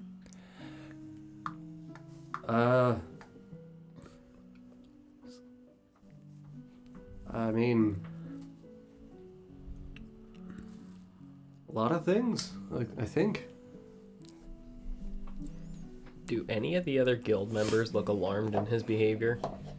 I mean, Like this is for him this is weird. Or I don't like, want to say alarmed, but they definitely, obviously give off the sensation that they notice and that they are intentionally not addressing it. Okay. I wonder if this is something similar to Nivara. At that connection, she would say out loud, "No, Arthur is quite different." Do you know what it is that makes him disconnected sometimes? And at saying the word disconnected, Arthur would be like, yeah, that's what she calls it. Disconnection. Well, Between you and your memories? something like that. You know, can't be two places at once. Like you can't exist while simultaneously not existing? Something exactly like that, I think. Hey, Arthur. Go ahead. Is Wembley always around? Yeah. He does not normally leave the house. No, Wembley's usually right by my side. Yeah, that's a problem. Question. What, before you were the architect... Architect? Oh, yeah, titles. Yes, before you were the architect, what is it that you did? I went That's cool. out and did things with my uncle in the woods. We hunted.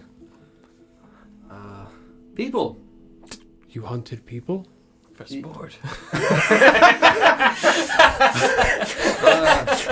Yeah, I mean, you know, people would steal things and run away, and we'd hunt them down and, you know, get the things back and bring the people back, and You were then they'd die. You were bounty hunters. Bounty hunter. Yes, that is what we're called. Really, the guy from Jumanji. Actually. You know, This is gonna kind of come out of nowhere. are you single? Do you know anything about the Fallen King? What? The Fallen King? The fallen king? Yeah, I mean, we don't have a king. right. Did he fall? As far as I can tell. Oh, that's bad. He should get back up. Whoa. Tell him that. And you should tell the king that. It's not good to stay fallen. Well, I don't really know how to talk to him. And how do you know he fell? It's in the name. All right. How'd you find his name out?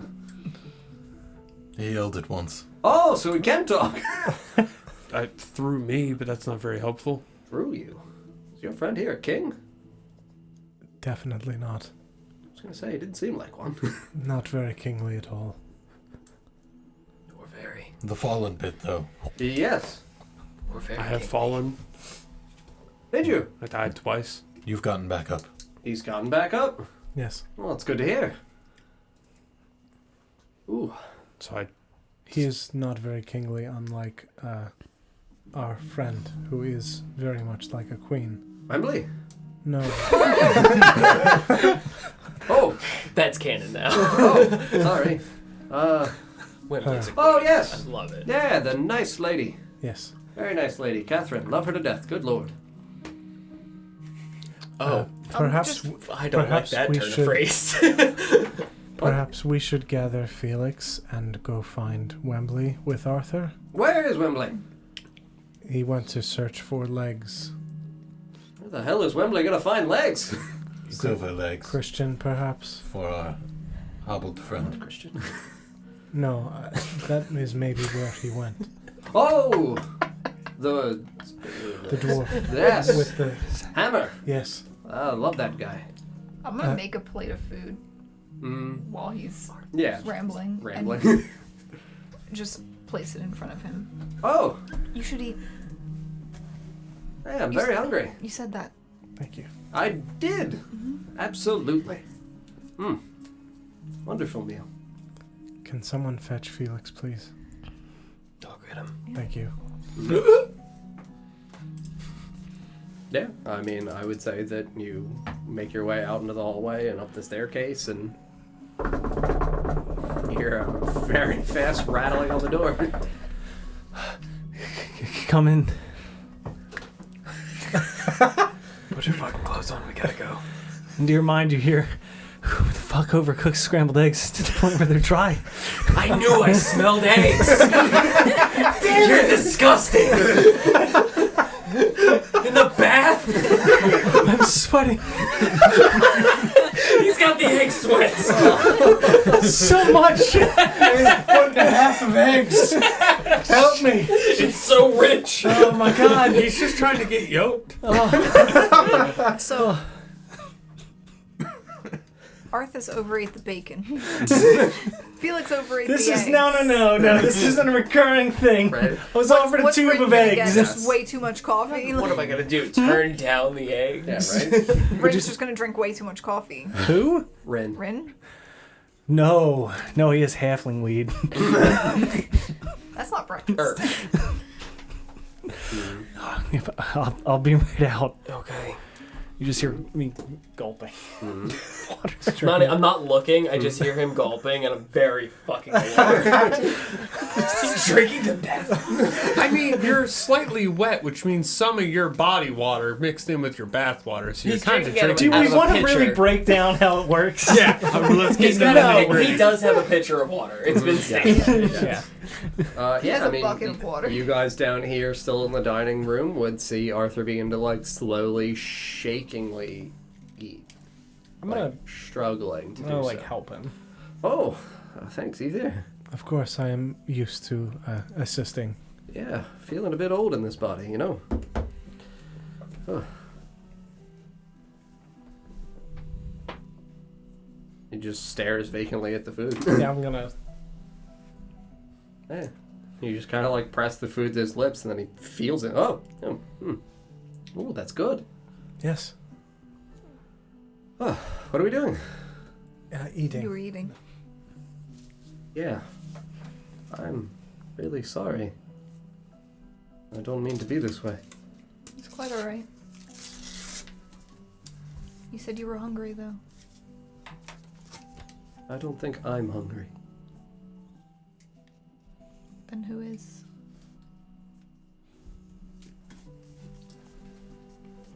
Me?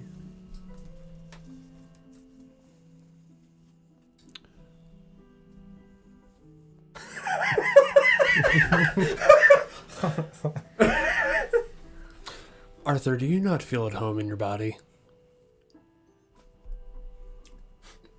Yeah. Like you belong in another body?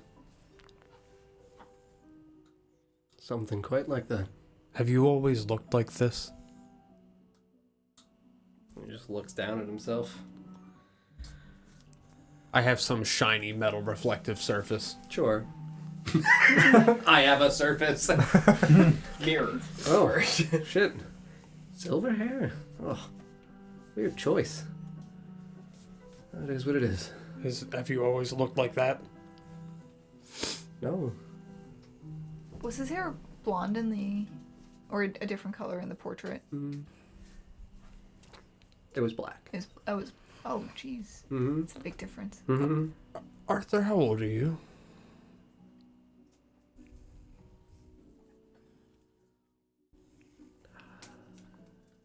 $30, give or take. Give or take how many? Couple months, I think. You have white hair already. Silver. Silver. And knowledge far beyond that of a 30-year-old. I don't know about far beyond that of a 30-year-old. Think back to your earliest memory. About how long ago was that? You were in the hallway. Jesus. Fuck. Well, that countered that plan. Nesgrim, I know this is going to sound like a problem, but perhaps you should go and find Wembley. With Vorst, I think. I think Arthur might need a bath. Ooh, a bath does sound nice. Eat. Eat? Eat What? first, Yeah. yes. Oh, You could also eat an egg tube in the bathtub. What? I'm gonna. what a weird Oh, way to I don't ask know me that to have has- sex with you. I think it's really funny that you would just be like, no, that's a normal thing. Like the idea of Nestor going bath, oh, I gotta have an egg tube. You guys don't do that? Yeah, Yes. I will also indicate that as around this time, you would hear through the hall door that is still open, you would hear the front door open once again. And, briefly after close and peripheral vision, you would see Wembley walking back in, like slowly hobbling. I've secured the legs for the man. Thank you, Wembley. I think Arthur needs to rest or something.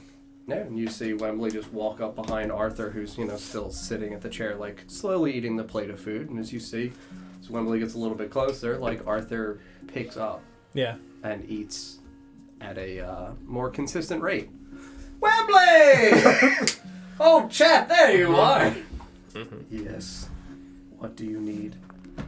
They were talking about a bath. Felix was having a really long one. Really needed a lot of water.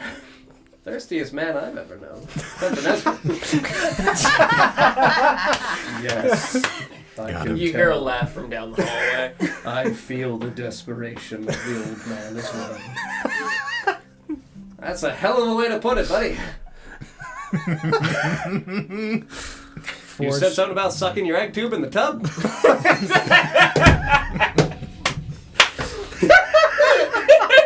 Almost verbatim. I think that was for you, Wembley. I will do no such thing. I know you won't. Oh. Did you check in on your friends? How they doing?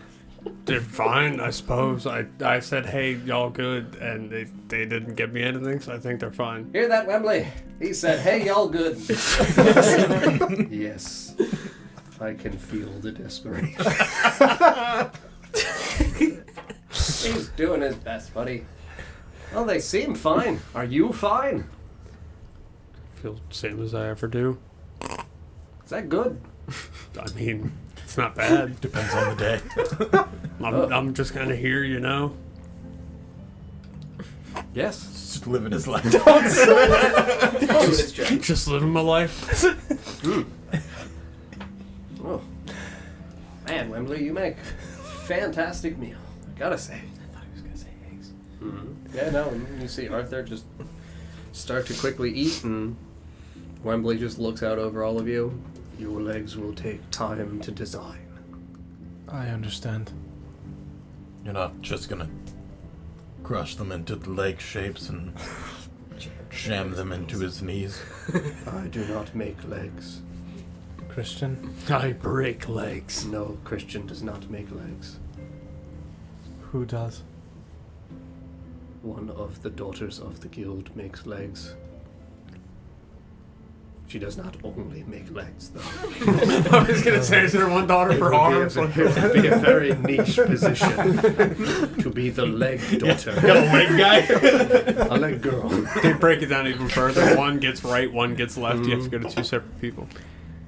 She will work and design your legs. Christian will assist her in affixing them to your body. Thank you. Ow. Christian is a very handy person. Yes. He does not seem to like me very much. He is a good judge of character. That is unfortunate. I am joking. Ah, Ha ha ha ha. very funny. Is there any Lovely. spark of joy in his eyes? Nope. You should as well laugh at the joke. Yes, it was very funny. Don't you fucking say it. Please laugh.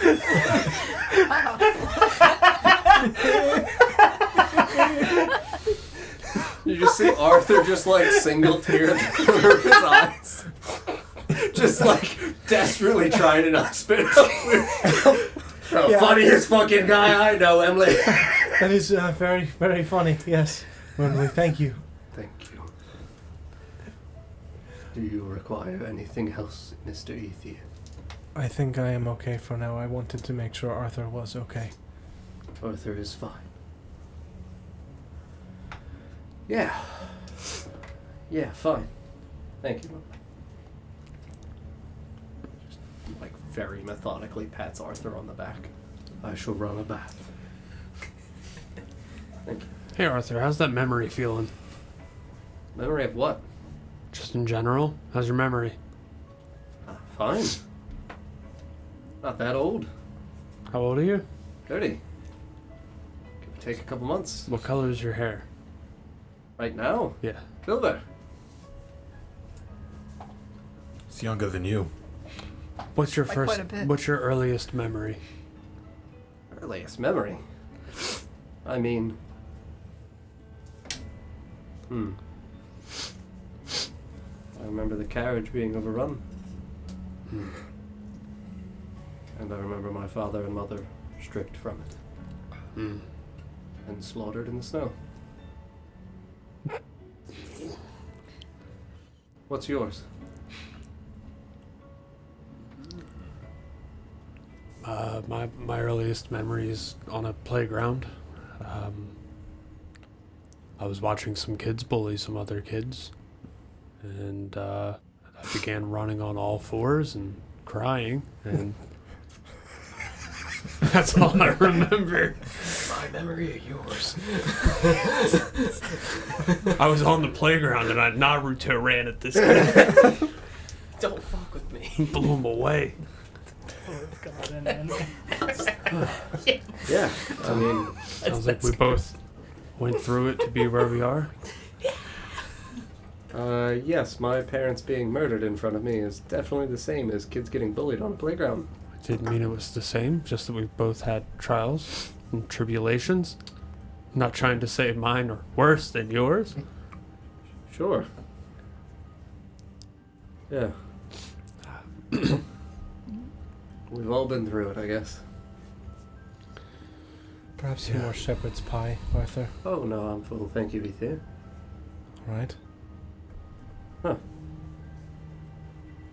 You had mentioned something before about something that shepherds say. Did I? Yes. Huh.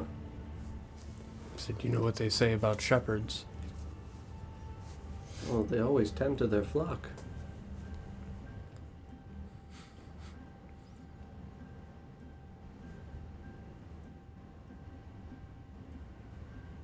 Do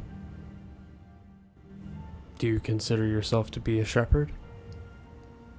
He just gestures out at the table filled with people. Yep. Yeah. Yep. This is when we start dancing around Nesgrim playing Sheep Boy. Wake up, sheeple. Oh man. Well, I mean, architect. I guess a shepherd is just an architect of sheep. I builds Oh my sheep. god. Makes We haven't you entered know the what you room need to yet, do. right? Thank God. We would enter right now, though. after those Shepard is an words. architect of sheep. It's just vanilla coleslaw, Arthur. Come on. Architect of sheep. Yes. Am I carrying you? No. Can you walk? Yes, of course I can walk. I just give you a look. Yeah, I waited outside the door for you to help you walk down the stairs.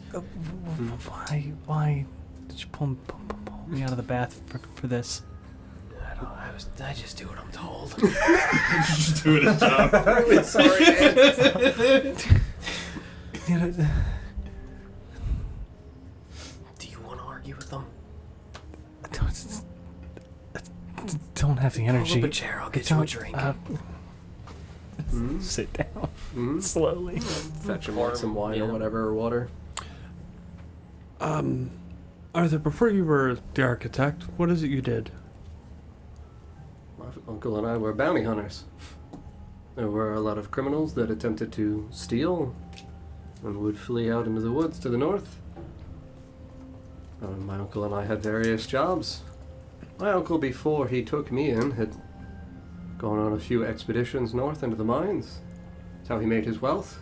That's how I inherited said wealth. And also how you got involved in the mines yourself? Well, yes, eventually one of our bounties was to go out and find an individual who had stolen a crown or something.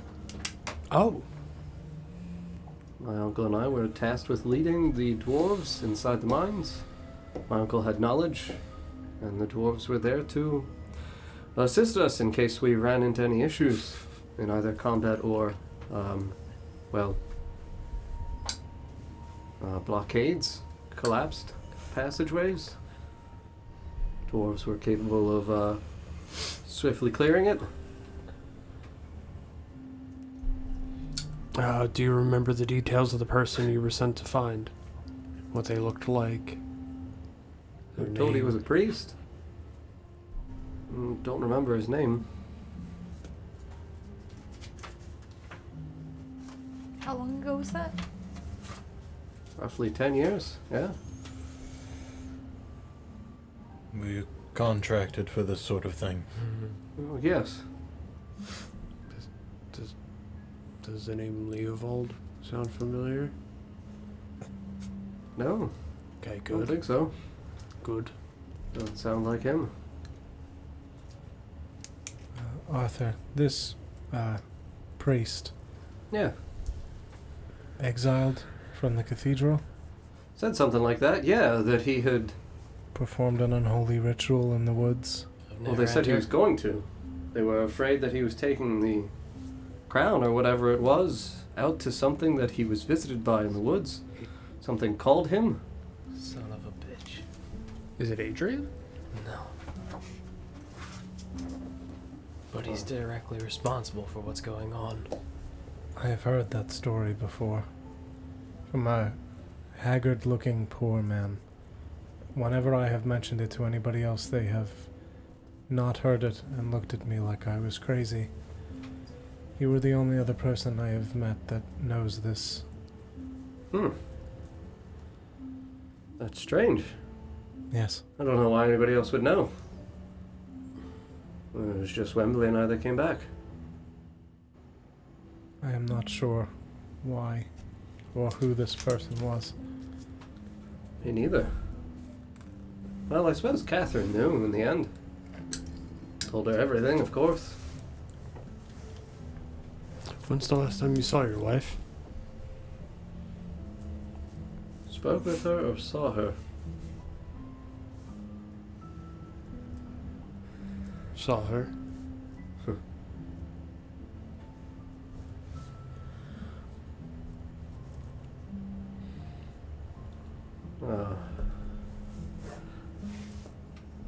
Whenever it gets quite late, I like to sit out on one of the spires of the estate and look out over the city. There are times I see her walking.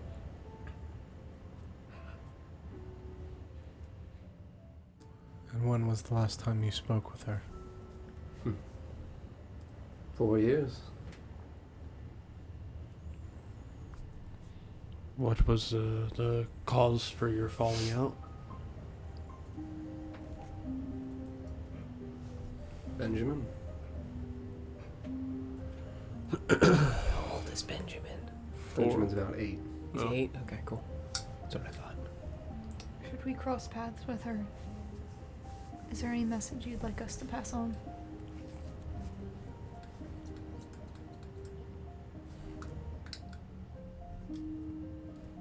It feels wrong to lie, you know?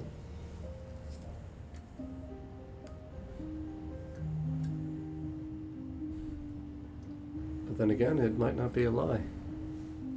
Tell her I'm dead.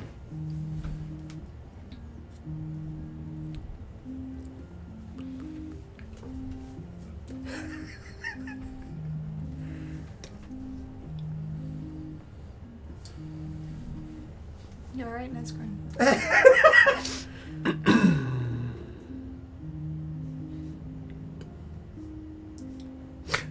Do you remember the beggar we ran into Barry. leaving Adrian's shop? Oh, you mean The like, very tall one. it's like a few days ago? Yeah, yeah.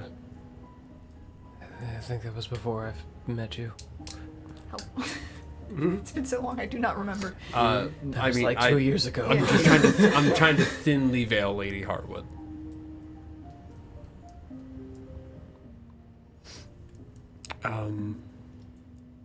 You know that beggar was in a rough state. Do you think it would be worth mentioning to Arthur the state we found Oh, the beggar in? I He's think he aware. already knows. Oh, Yes. He watches her. yeah, your wife's dead. You know that, right? Jesus Christ. Oh, good. Yeah. There's nicer ways. I mean, there were 4 of you going, yeah, he knows already, so. Oh yeah. Sweet. That's how you Jesus. fucking do it, buddy. You see my face right now? That's in character. Oh, yeah. Yeah, he didn't say, oh, so he knows. He said, you know, your wife's dead, yeah, right? Yes. It's not the most delicate way, I'll admit, but it gets to the point pretty succinctly, I You think. know what? It's on par. Nesgrim, I think that's enough questions. Yes, she's a fucking vampire, Nesgrim. Wanted to make sure you were aware. Why wouldn't I be? I think most of us here are aware. I just wanted to, just in case. I understand it would be a lot less likely for you to not know. But Yeah, no, she died 4 years ago, Nesgrim.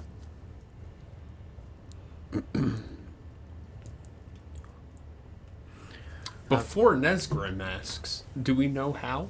No. I was just about to ask, yeah. How did she die? She and I argued over Benjamin.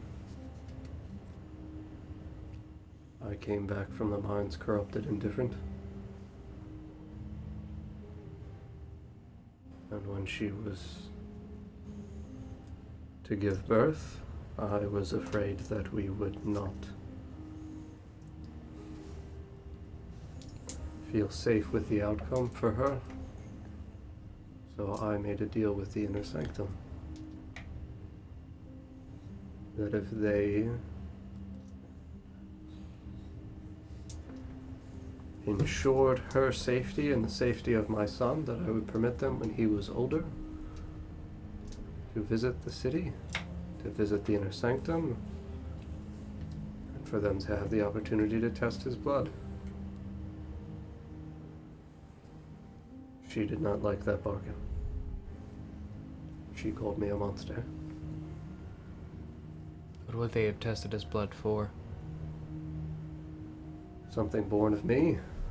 Curious to see what the fuck he would be. They knew what you were then. Oh, yes. Our caravan drivers were not our employees. People who brought my uncle's body and I back, yeah, they weren't our men.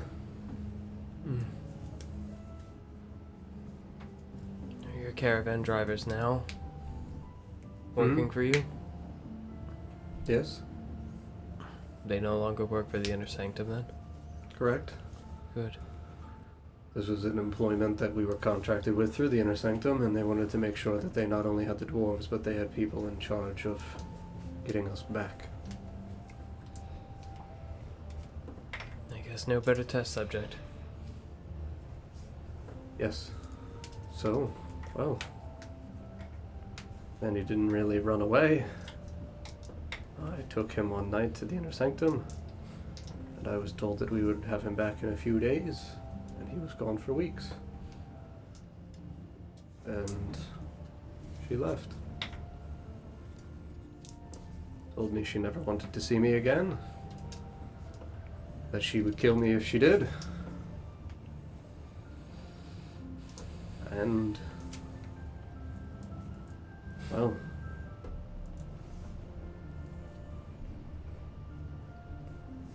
I was told that she got the rot. By who? Dwarf in a tavern. Was she turned into a vampire before or after catching the rot? After? In an effort to save her life, I imagine. You see him sigh and look over at Corin. Sorry, buddy. You just see Corin just kind of like curiously furrow his brow. What? Carolyn and Catherine had a lot in common. Arthur, is the rot real? Yes. Do you know this man who told you Told me what? about the rot with Catherine? The dwarf? Yes. I don't know the dwarf that was there. I know the woman that runs the tavern. What's her name?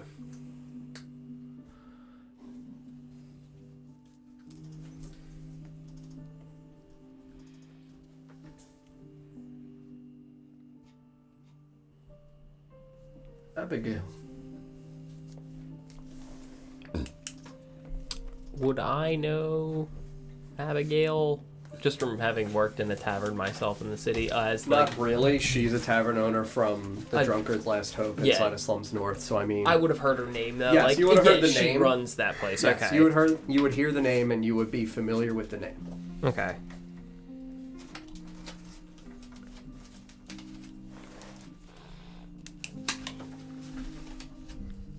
How did you get your son back?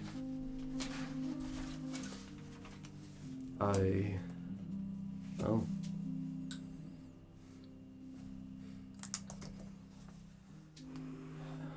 After about a month or so, he was simply at the door one night. He escaped? Dropped off. They didn't want him. He doesn't really have very many memories of the time, but said that whatever it was wasn't time yet. So I kept him hidden.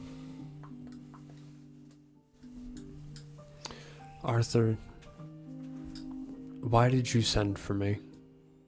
You?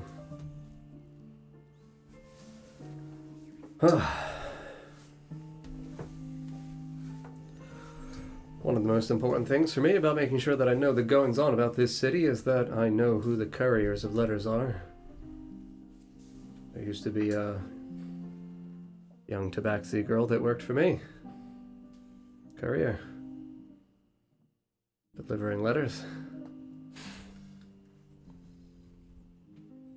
Jerky. Oh. Yeah. Poor kid. Yeah. Very sad ending. Oh, well. Yeah. But sometimes letters come in. Sometimes letters are going out. Sometimes those letters are from a weird priest asking for a specific person's blood inside of a faraway city. My father's? Yeah, and you find out about that kid, and, well, you weren't a kid. But you get that person the fuck out of there before they get him. Before who gets me? The Inner Sanctum. Yes. You know Leovold. Oh, not personally.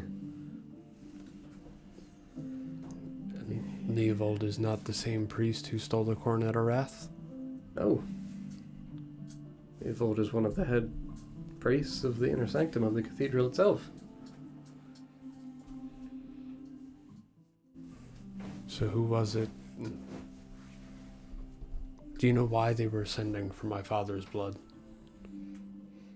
Yes, I mean, your father grew very ill. Some strange disease. They thought it was associated with the rot. They were curious to see whether or not it presented the same way. Afflicted people the same way. And did it? Seems to be.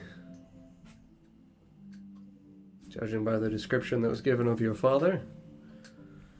And the way the dwarves looked as they, were killed in front of me. Yeah, looked pretty similar. How old was my dad when he died? Like 74, Okay. 72. So, of an age that matched his visage. Mm-hmm.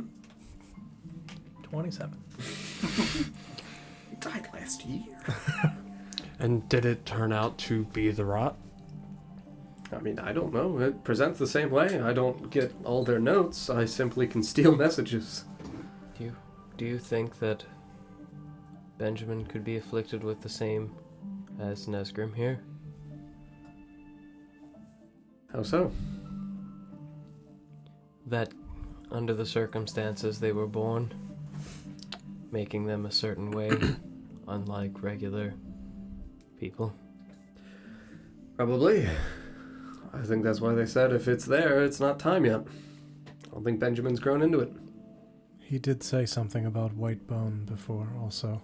He pointed at me and said white bone. He did, yes. Yes, he... very few memories of times inside, but he was asked about wings of bone. Oh, You should definitely hide those. but they're not. I understand. Yeah, I'll Just never. do Not not- in the city. Yes, do not cry in public, please. God, no. Okay, so let me get this straight here.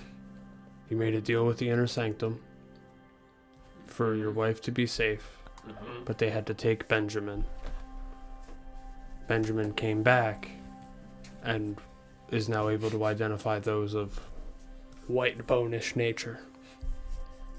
You mean you. You. It's just you. It was, yeah, when it's a one-time thing, it's Yeah. difficult to say, like, yes, carte blanche. There's a pattern here, though. One of people, one. people making bargains with somebody and their kids coming out fucked up. Correct. Yeah. You gonna say it like that? There is a pattern. Let's see how far this goes. I was born similarly. My parents presumably made a bargain with somebody, and then I came out like this. Oh, God, Benny. You poor boy. There's still time. I'm sorry. Arthur, it doesn't have to end like this. I just make eye contact and just into his mind. It's not Oh, the no. wings, just look at him. Sorry. It doesn't have to end like this. Not in personality, but in. Oh, thank God. I can understand your concern, but not in personality, in nature. Oh. It's a nature versus nurture thing. Bet you know all about that. Oh, yeah. I mean, that's why I tried to keep Benny away, and, So is it a safe assumption that my parents made a deal with the Inner Sanctum? I mean, You were born further south, yes? Yes. That would be very far away. Is there another cathedral where you were born? Like where you were raised? In Ryak there was for sure. Right, but where you were born? Largely. What though? Are the sisters part of the Inner Sanctum? Which sisters? The ones Sisters that of work in the orphanage? Or His sister. Barfleys. Oh. Not Barfley. Ryax? Ryax. Yeah. No, No, okay. no, they were a separate monastery called the Sisters of Acceptance. Okay. I didn't know if they were You- like a subset branch of You it. can make an inference that they communicated.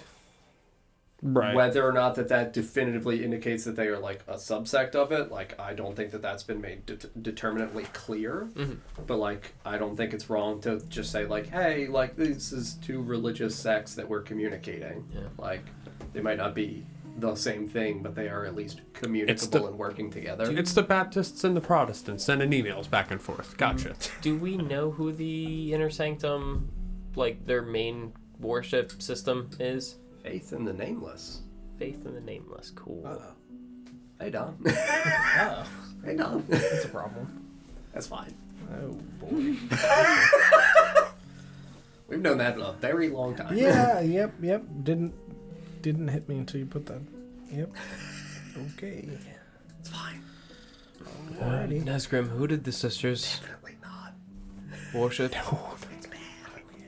Who did the Sisters of Acceptance worship? I don't think they worshipped anybody. Their dedication was It was just again the same thing, faith in the Nameless. Yep, The idea there it is. persistently that like we worship ideals. That's why you're a paladin that worships an ideal and not specifically a singular entity. right. That's definitely not. Yeah. What's the name of this ideal? Which one? His ideal. For him, it would just be like devotion, Or yeah, it was a devotion. Yeah. like righteousness. Like that would effectively they would not have it titled. Right. Like in the same way that the paladin oaths are given oath of the ideal. Mm-hmm. So it doesn't have like a creepy name that happens to be in the opening sequence. No. Not that anybody knows yet. Fuck. So, do you think the Sisters of Acceptance and the Inner Sanctum shared ideals? They could have shared information with one another. They certainly did. The Inner Sanctum ordered my father's blood from them while I was in Ryack. So they do definitely work together in some capacity. You could very well be in the same condition as poor Benjamin. He's just at an earlier stage. He's being groomed. You understand? Is that what Ryack is? Obviously, it's what Ryack is meant for. I know that. Mm-hmm. Yeah, that's what Ryack is designed to do, is to facilitate my entry into, as they call it, normal human society, right? Just society, like not the indication of like human, but like Not peculiar society. people. Yeah. And Acceptance. yet you were there Correct. until this past year. Mm.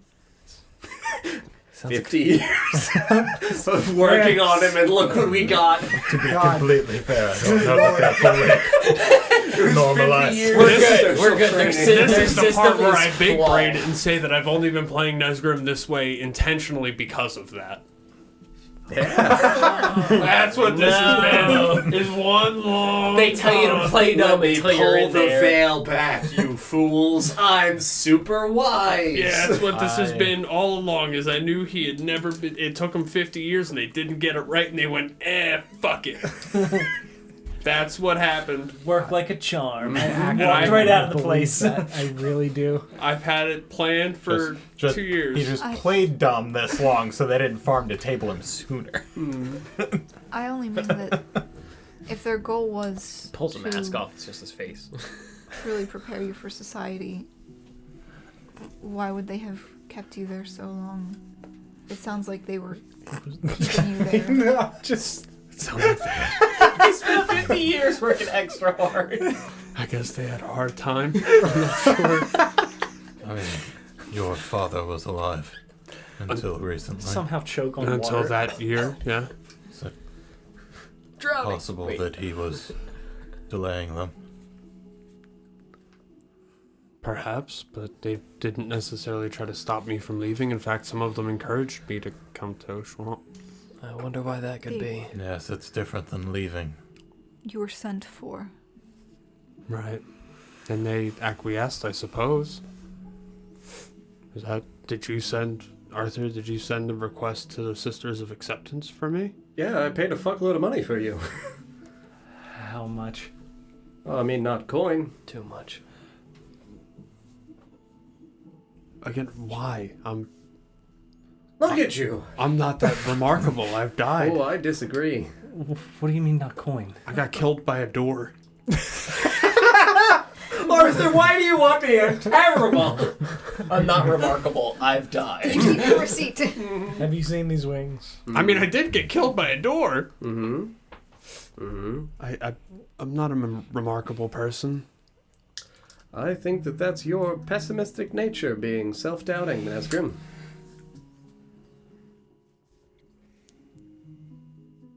Then why am I remarkable? Traded gems. What kind of gems? I mean, various stones. What is the approximate value of an Nazgrim?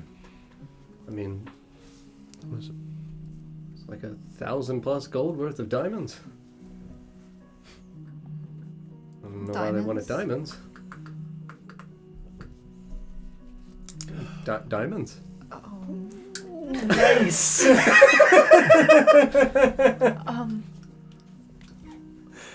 Can't think of a reason. Look over at Corin. What? Alright, except for that reason. What? Oh, open That's a casket. lot. That's a lot of diamonds. Yes. Either they're trying to... I don't know that. That's one of the components when we brought you back that was used. Oh. Weird. I guess that means they're I bringing... guess you weren't there for that. So. Yeah, I was... You Yeah, know, he was dead. dead. Well, he was technically there. Correct. Yeah, I but guess he that wasn't- means they're either bringing back one big thing or a lot of normal things. Didn't he Father? pull the gem off of a crown? Who? Corin? Oh, it was Yeah. a tiara. It was a tiara that Okay. was supposed to gonna be be a there for key. Mary Bell All as a right, birth got it, gift. got it. Has to do with the gold value. Okay. Mm. Okay. Making sure it wasn't a crown. Do you ever... Bloodstones. Have you ever traded in those? Traded in them. Yeah. I mean, here and there. There's a bunch in the mines. Sure are. What do you know of them? They're nice. Used for magic. Like what kind of magic? I don't know. They're not used for any magic I use. We had a run-in with them once. With magic? No, with the What? bloodstones. Oh, all right. Why did Yes. you run into walls? We did not. The sisters in the orphanage. Sister Mhm. Madeline. Madeline had one. Oh, that's weird. It, Okay. Glowed in our presence, I believe. I think. Oh, I remember asking at the time. That definitely happened, and I said, I wonder what that implies. Uh-huh. It's me. No, it might not be me. I can't say that. What? It's me. No. Are we just gonna glance at? Are we just gonna go? Oh, diamonds. It That's a looked lot. to everyone else that it glowed except for Felix. Right. We've gone back far enough that I wasn't here. Correct. It's predates Galvin. We've done it. Out of the loop now, buddy. Oh, the bloodstone. Right. Correct. Right. On her Right, wrist, so yeah. fuck. Correct. Yeah, that was blood for me. Yeah, I mean, bloodstones are sacred stones. Do you know why one would glow? I mean, I've never seen one glow. It's fucking weird. Nice. You don't happen to have any, do you? Bloodstones? Yeah. Sure. Uh-oh. Do you need them? Like, We could test it. Can I get one? get one? May I see one? Oh, yeah, sure. Give me 1 minute. Maybe we can find out why they were glowing. He pushes his chair back from the table. Just bloodstones. Bring it all? I can't carry that much. Just gonna flex at him. Like, What if Vorst helps? I don't think Vorst can carry that much. What about if Riorda helps also? I don't think... He's all very of them. big. You're gonna need a full mining team for that, I take it. Yes, I mean, I think just Would it be easier if we came to the... Is it all in one location? I mean, do you want to see my treasury? Are you willing to show us your treasury? I mean, Please if you all respond. need to look at my treasury... I think we're all. I'm. I'm gonna look at Vorst. We're all. I'm. Set. Offer still on the table. I'm not certain what they're getting after with the bloodstones, but if there's anything of that Frantically nature, pour you another cup. it would probably be easier to examine at that altogether instead of bit by bit. I mean, are you actually looking for anything other than bloodstones? I just want bloodstones so I can attempt to replicate what we saw in the orphanage to see what's making it glow. Well, I mean, I'll fetch a rock, no problem. Never mind. We may need something in the future. Sure, you just tell me, and I'll look in the treasury. I am interested. Ether doesn't care, but I want to see it. He doesn't care at all. I want to see. I'm not comfortable showing everyone my treasury. Why do you keep doing that? Well, you know, everyone treasures different things. Like a bag of holding in his ass? Like, I'm gonna. No!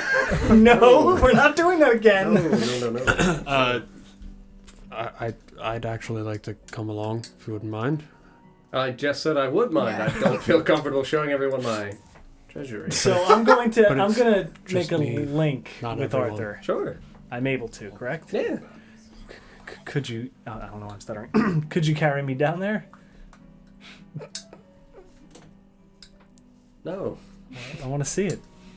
It's my... Do we just see him? Yeah, he's absolutely doing that. Why are you doing that? Well, like I said, everybody treasures different things. Excuse me, treasures different things. And I don't know if you'll all judge me for some of the things that I have down there. I am the last person. I am the last person to judge anybody for anything. That's You not true. just No, made a first. quality over quantity comment earlier. He knows I didn't mean it. It's all right. I don't want you to see who is down there. I have a friend who oversees things that I Fucking who? I do not know how he will be I begin to get up. upon receiving you. He is not the most amicable of people and can be off-putting. You've really hesitated on people there. He's very A treasure. particular man. All right? I start to walk slowly towards Arthur. Arthur, I would like to meet this person, please. Listen. Just one roll. Just let me roll. Please. For persuasion? Yes. Fine. It's himself. That's what it is. It's himself. I want him to carry me to the treasury. 14. Wembley's his phylactery. What? Yep, Arthur's a lich. We got it. There it is. 14? Yeah. Why does nobody have detect magic? Yeah. Do I have the tech magic? Do you have detect magic? Might. You do. Would that have been helpful? I do. It would have been helpful so much. When? All the time. Bam. No. I haven't been able to use my magic. That's I got very yelled at true. every You can time I right use now. it. Why would I use it right now? Cast it. What the fuck? We don't need. Come on. This man has graciously What do we opened roll? his home to us. I am a 14 on the die. Let me look at my stat block. Please. He's got negative charisma. He says old He chap. sure doesn't. No, he does not. He's a fighter. He's a sorcerer. He's, No, he's not. He's an Eldritch Knight, but he Strength, is a persuasive dex. person. That's what I said. And He's an charisma. Eldritch Knight. Telling 3, you. proficient 5. Yeah, he's a 19. Damn it. Yeah. If we could see the bloodstone. Yes, I'll get the bloodstone, and you all wait here. Arthur, I would love to meet this person. They're not the most talkative. I understand that. You, of all people, know that I am not judgmental in the slightest when it comes to treasures. You may roll persuasion, and I will permit you to roll with advantage because legitimately you have the connection already with the queen. I And all the bones. Damn it. 6. 11. It did, didn't they? I rolled a 4. I get a 9. Are you fucking kidding me? You're the fucking worst. God damn it. Alright, Alright, Ethir. You can never speak of it to anyone. I understand. Bye. In the Ethir's mind, there's no need to speak. Don't speak. He can't respond to you. I know, it's fine. And I don't need your reasons. Don't tell. Sure. Come along. Thank you. Everyone else, obviously, we'll be back. Until soon. I'm gonna say goodbye to you guys. As he walks away, I just drag my wet hand on his clothes. Bastard. Why are you doing this to me? Good luck, Ethir. Thanks. I want to meet the I'm sure it's his dead body. Have fun with that. What? It's very funny because I didn't anticipate this coming up for a while. Really? Yeah. Okay. But like, no, I mean that the connection there is a good one to ask about the Bloodstones. But I think it's fucking hysterical. Yeah. And I think it's hysterical that it's just gonna be me and you. Well, and him just talking about, like, treasures. I had a tent full of bones. Yes, so, like, absolutely. I get it. That's what I mean when he's like genuinely trying to be like, you all also do magic. Like, I have a fuckload of like weird components and things Sure. like that. It's Yeah. not just like gems and money and stuff. Absolutely. Yeah, no, he would lead you out back into his study behind his desk, and he would indicate that there is very clearly a trapdoor below his chair. He pulls his chair back, he pulls open the trapdoor. There is a small ladder that descends down, and I will tell you that as soon as you hear the trapdoor open, you hear in the distance a very faint humming. And he places a hand on your shoulder. I told you he's weird, all right? You gotta promise me that you won't judge him for being weird. Arthur, I had a tent full of bones, and have done so for 10 years. I am no judge of what is weird. This man is weirder. All right. I promise you he's weirder. Right. Puts his other hand on your shoulder. He looks you in the eyes. Are you sure about this? If you are comfortable sharing it, if you are not, I understand.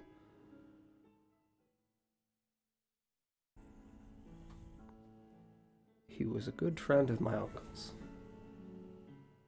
And they worked together. We didn't just hunt bounties. Some of those people weren't criminals. They were falsely accused of things. And we helped to hide them. We helped to set them free. It's very noble of you.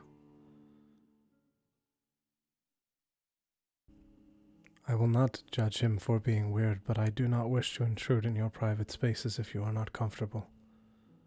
No, I think it's all right if you see him. Just know that in his age he's gone a bit strange. All right. And take everything he says with a grain of salt. Understood. All right. You hear the echoing humming, and Arthur begins to descend this ladder. Oh dear.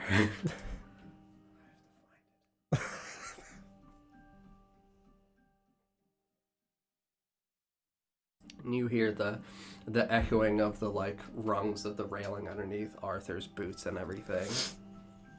And you know, the humming continues, and you're descending down into like what clearly looks like when a mine shaft is constructed and they have the scaffolding to be able to line the walls with wood and things like that.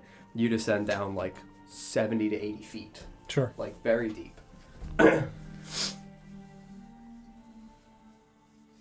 And at the bottom, there is clearly a carved out landing that as well has what looks like maybe a 3x3 cutout square of wood laid down on scaffolding before it very quickly juts downwards with a small ramp. Not even like a ramp, like effectively a lip. Sure. Where it's like maybe 2-3 inches worth of wood, and then it connects back to the natural stone formation and dirt of the ground. And you can see that you're genuinely in like a small cavernous area. I'm imagining he would have to legitimately help you down because you don't have the legs yet. Yeah. So like he would sincerely toss you on his back and carry you down. When he hits the landing, he would turn, place you down steadily.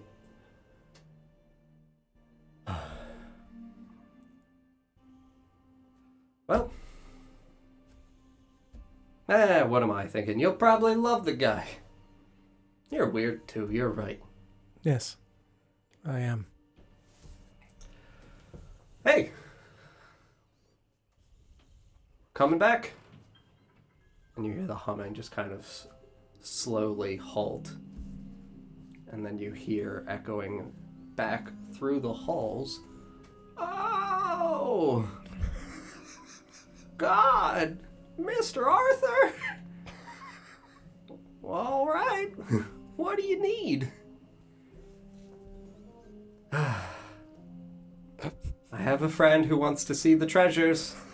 Ooh. Okay. Should I get him out? Fucking God. You know, Ethir, sometimes you save someone's life, and good God. It is what it is. I understand. And he starts walking back, and you hear the humming pick up again.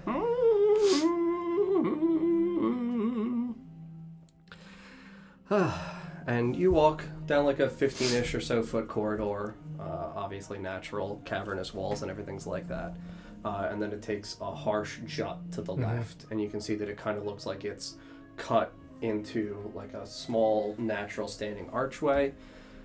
And he turns the corner, and you are standing right behind him, and as you turn the corner, it's about 5 feet additional before it opens up into a large bulbous circular room, kind of looks like a light bulb shape. Sure. And you can see that inside of this, effectively like a den, is a mountain of what looks like gold coins, silver coins, copper coins, a litany of gems carelessly strewn throughout them, clearly indicating what would effectively be considered a hoard. Yeah. And you see, standing in front of the hoard, a small halfling man I knew it. in a very tight leather black suit with a pipe sticking out of his mouth and like a little tuft of smoke.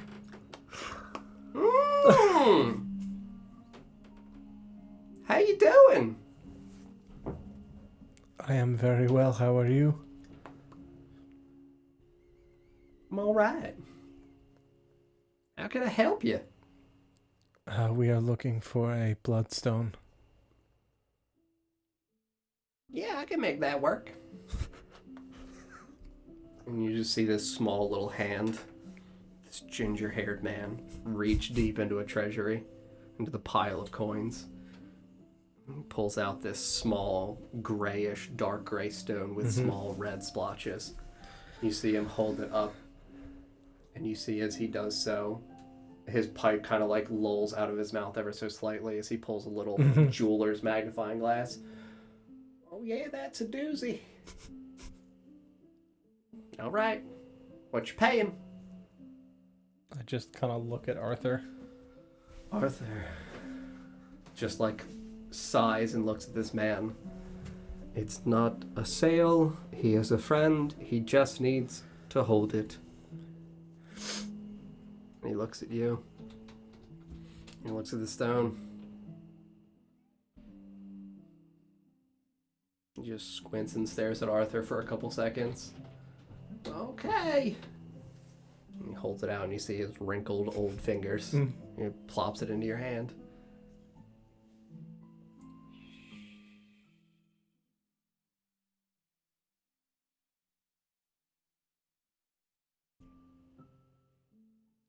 look at it and not say anything. Yeah, I'll tell you as you look at the bloodstone, it does not glow. Okay. It does not look like it changes whatsoever. Interesting. Mr. Arthur, you need anything else? No, that'll be all. Thank you. I'll have Wembley send down food.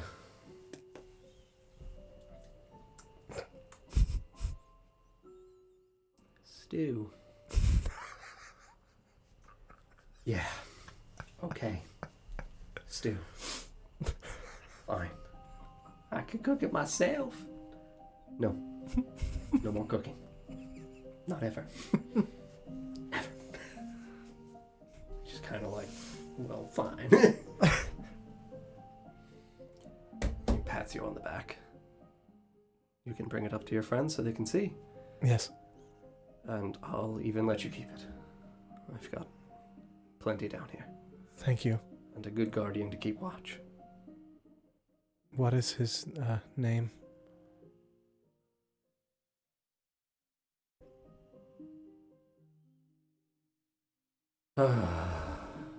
He calls himself Tuck. Yes, I do.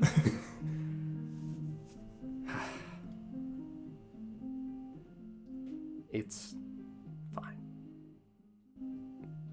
Thank you. You're welcome. You'll pay me back eventually. They always do. Tuck, just fucking stay down here, please. Can't now. Alright. Really would like to go outside, though. Maybe someday. You can try. For now, stay. He lives down here. Sure. It is very important no one knows that he exists. All right. That's why I can't let your friends see that I keep a small man in my basement. Yes. Even the guild. They know he's here. He can't be trusted to not Speak.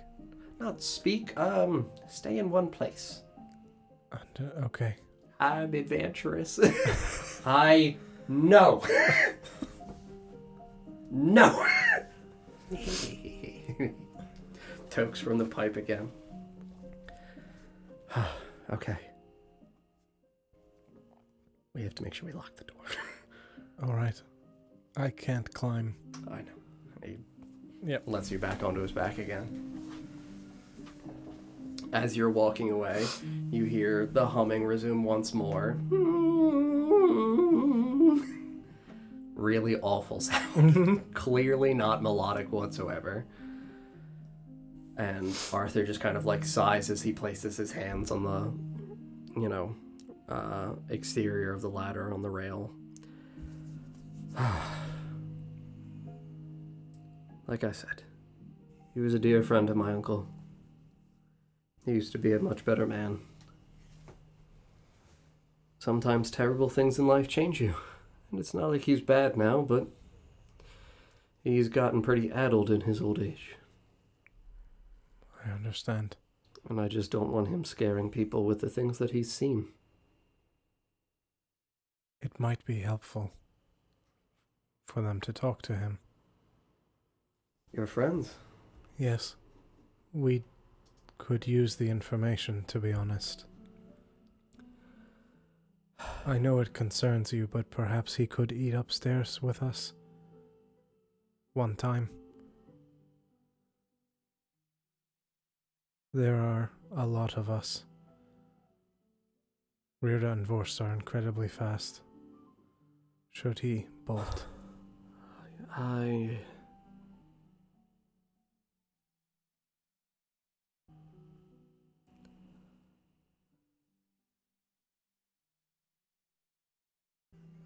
I will speak for him. The things that he has seen, the things he has seen, are things that I have talked to him about. Not all memories that I have shared with you that I know of or memories that are just mine. Iris's as well. Talked with him many times. It isn't that I don't trust you with him. It's that I don't trust him to not change once he tastes freedom again. I'm not sure I understand. This chamber down here, I suppose you could say. Well, when I first brought him in,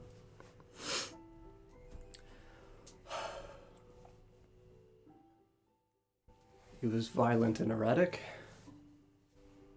possessed almost by something wicked. And he didn't seem like the man that my uncle had known so well. This calms him. He asks to be down here.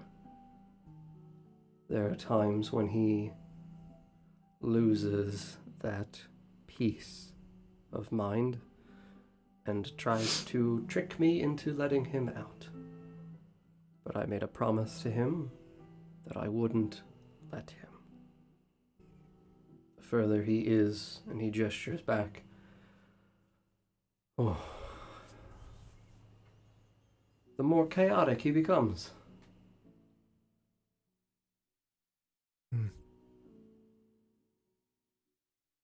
Very strange. He's a strange man. He always says that nothing feels good here. That makes sense. There is a lot of bad here. Yeah, This city is built on bad bones. Yes, it is. We know that all too well, don't we? Yes, we do.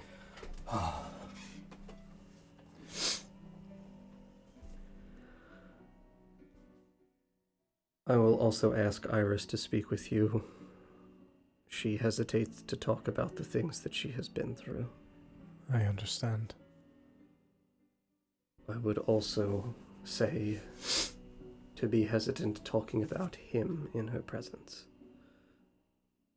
I will not mention him, at least until... It isn't that you can't mention him, it's that it is painful for her because it serves as a reminder. Of what? Iris is a very peculiar person. More so than I think any one of us in the group. Of all the people that I have met, she has the strangest tale to tell. And, well, he isn't supposed to be. But sometimes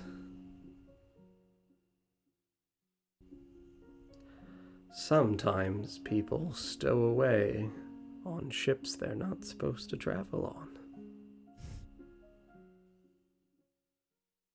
And Iris was very frustrated to see him. That's also part of why he's down here.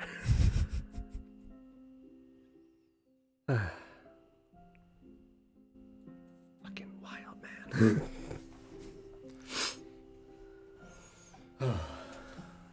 Back upstairs, then. Yes, I will let your friends look at the bloodstone, see whether or not it is strange to any of them. And then, well, I will ask Iris to be a bit more candid about what she has been through. Thank you. Puts you on his back, hoists you up, climbs the ladder, closes the thing. He's going to begin walking you back over. On his back again. Mm-hmm. Good old piggyback ride. I'm sure I'm not who you expected to see first. Right? Can I tell him after the stream? Yeah. Okay. Mm-hmm. Is Arthur really my daddy? No. Papa Arthur. He's like 20 years younger than you. Mm-hmm. Forced carry me down. Mm-hmm. Oh, now he wants uppies. Yeah, I will say that, about 5-ish minutes or so go by, and Arthur once more returns with Ethir on his back in a good piggyback ride. And you can see that Ethir has in his hand a small bloodstone. About yay big. Is it glowing? Not to you. Not to NotGreat? Mm-mm. Not to you, not to you, not to you, not to you, and not to you. It's not glowing to any of you. Just looks like a small, darkish gray muted stone with small red dots in it. It looks normal. Yes, I am not sure why. Are you supposed to do something with this? I don't understand. I suppose they must have done something to it to make it glow. Just wish I knew what. Unless there's more than one type of it. May I? Yeah, it feels heavy in your hand. Nothing strange about it. Yeah, it plops in your hand as you juggle it ever so slightly. It's the Stone of Ostador, right? Mm-hmm. Cast light on it. Yeah. You successfully cast light on the stone. It shoots light back at you. I'll turn it off. My eyes! Well, it's worth a shot, I suppose. Force. Anybody else? Yeah, sure. Yeah. It's the rock. Help. Does it smell like anything? I mean, it smells, dank, musty, and like a rock. That's a rock. Smells like a rock. What was the deal with the last one you saw? It was glowing. I thought it was maybe something inherent in the stone itself, but it seems Madeline must have done something else to it. She said it was given to her as a gift, right? Mm-hmm. Do you know of anybody who gives these as gifts? I mean, not really. They're sacred stones of Ostador, so they're probably gifts from the cathedral. Refresh my memory. The cathedral and the Inner Sanctum are separate. The cathedral is inside of the Inner Sanctum. The Inner Sanctum is the center part of the city. Inside there is the cathedral and the academy. Perhaps it's an enchantment that they put on the stones that they hand out for people who work there to be able to distinguish peculiar people. Or peculiar blood. Yes. I'll just float it over back to Ethir. Mm? Guess we'll have to look at Madeline's when we check in with her. Yes. Are you alright, Felix? Still tired.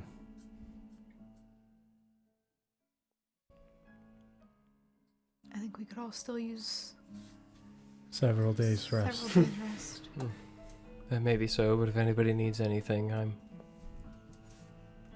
raring to go. You back at full. Oh yeah.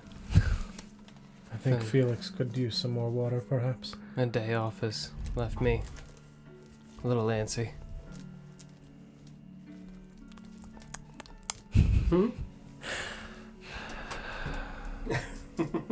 Same cup? Yep. Oh. I will tell you that Arthur plops Ethir down in a chair and pushes him in. And then stands at the head of the table and just places like one hand on the lip of it. Just looks at you. Well, promise is a promise. He looks down the other end of the table, and Iris is still just like staring, at all of you while you've been talking and hanging out. Yeah. Sorry, Iris. I'm gonna need you to tell them. And Iris just kind of like slowly blinks and looks around at everybody. Oh. Alright. Fine.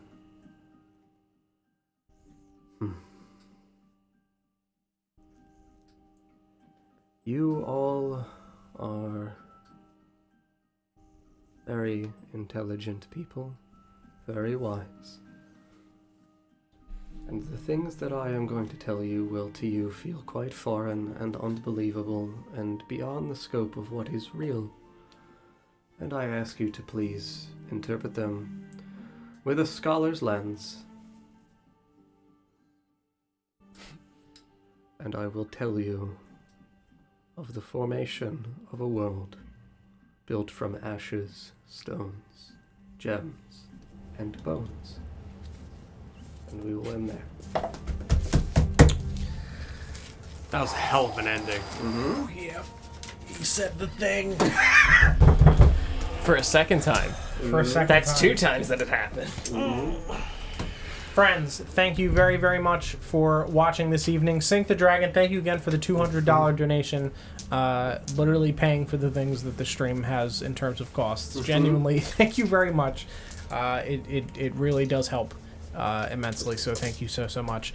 Thank you all for watching this evening. We'll be live next on Friday at 7 p.m. Eastern Time, and then Sunday at 5 p.m. Eastern Time for The Lost Kings of Doris and The Veiled Forest of Orvigo, respectively, and then next Tuesday for the City of Oshuamp. Good night, everybody. Good Bye, night. friends. Bye. It smells like eggs.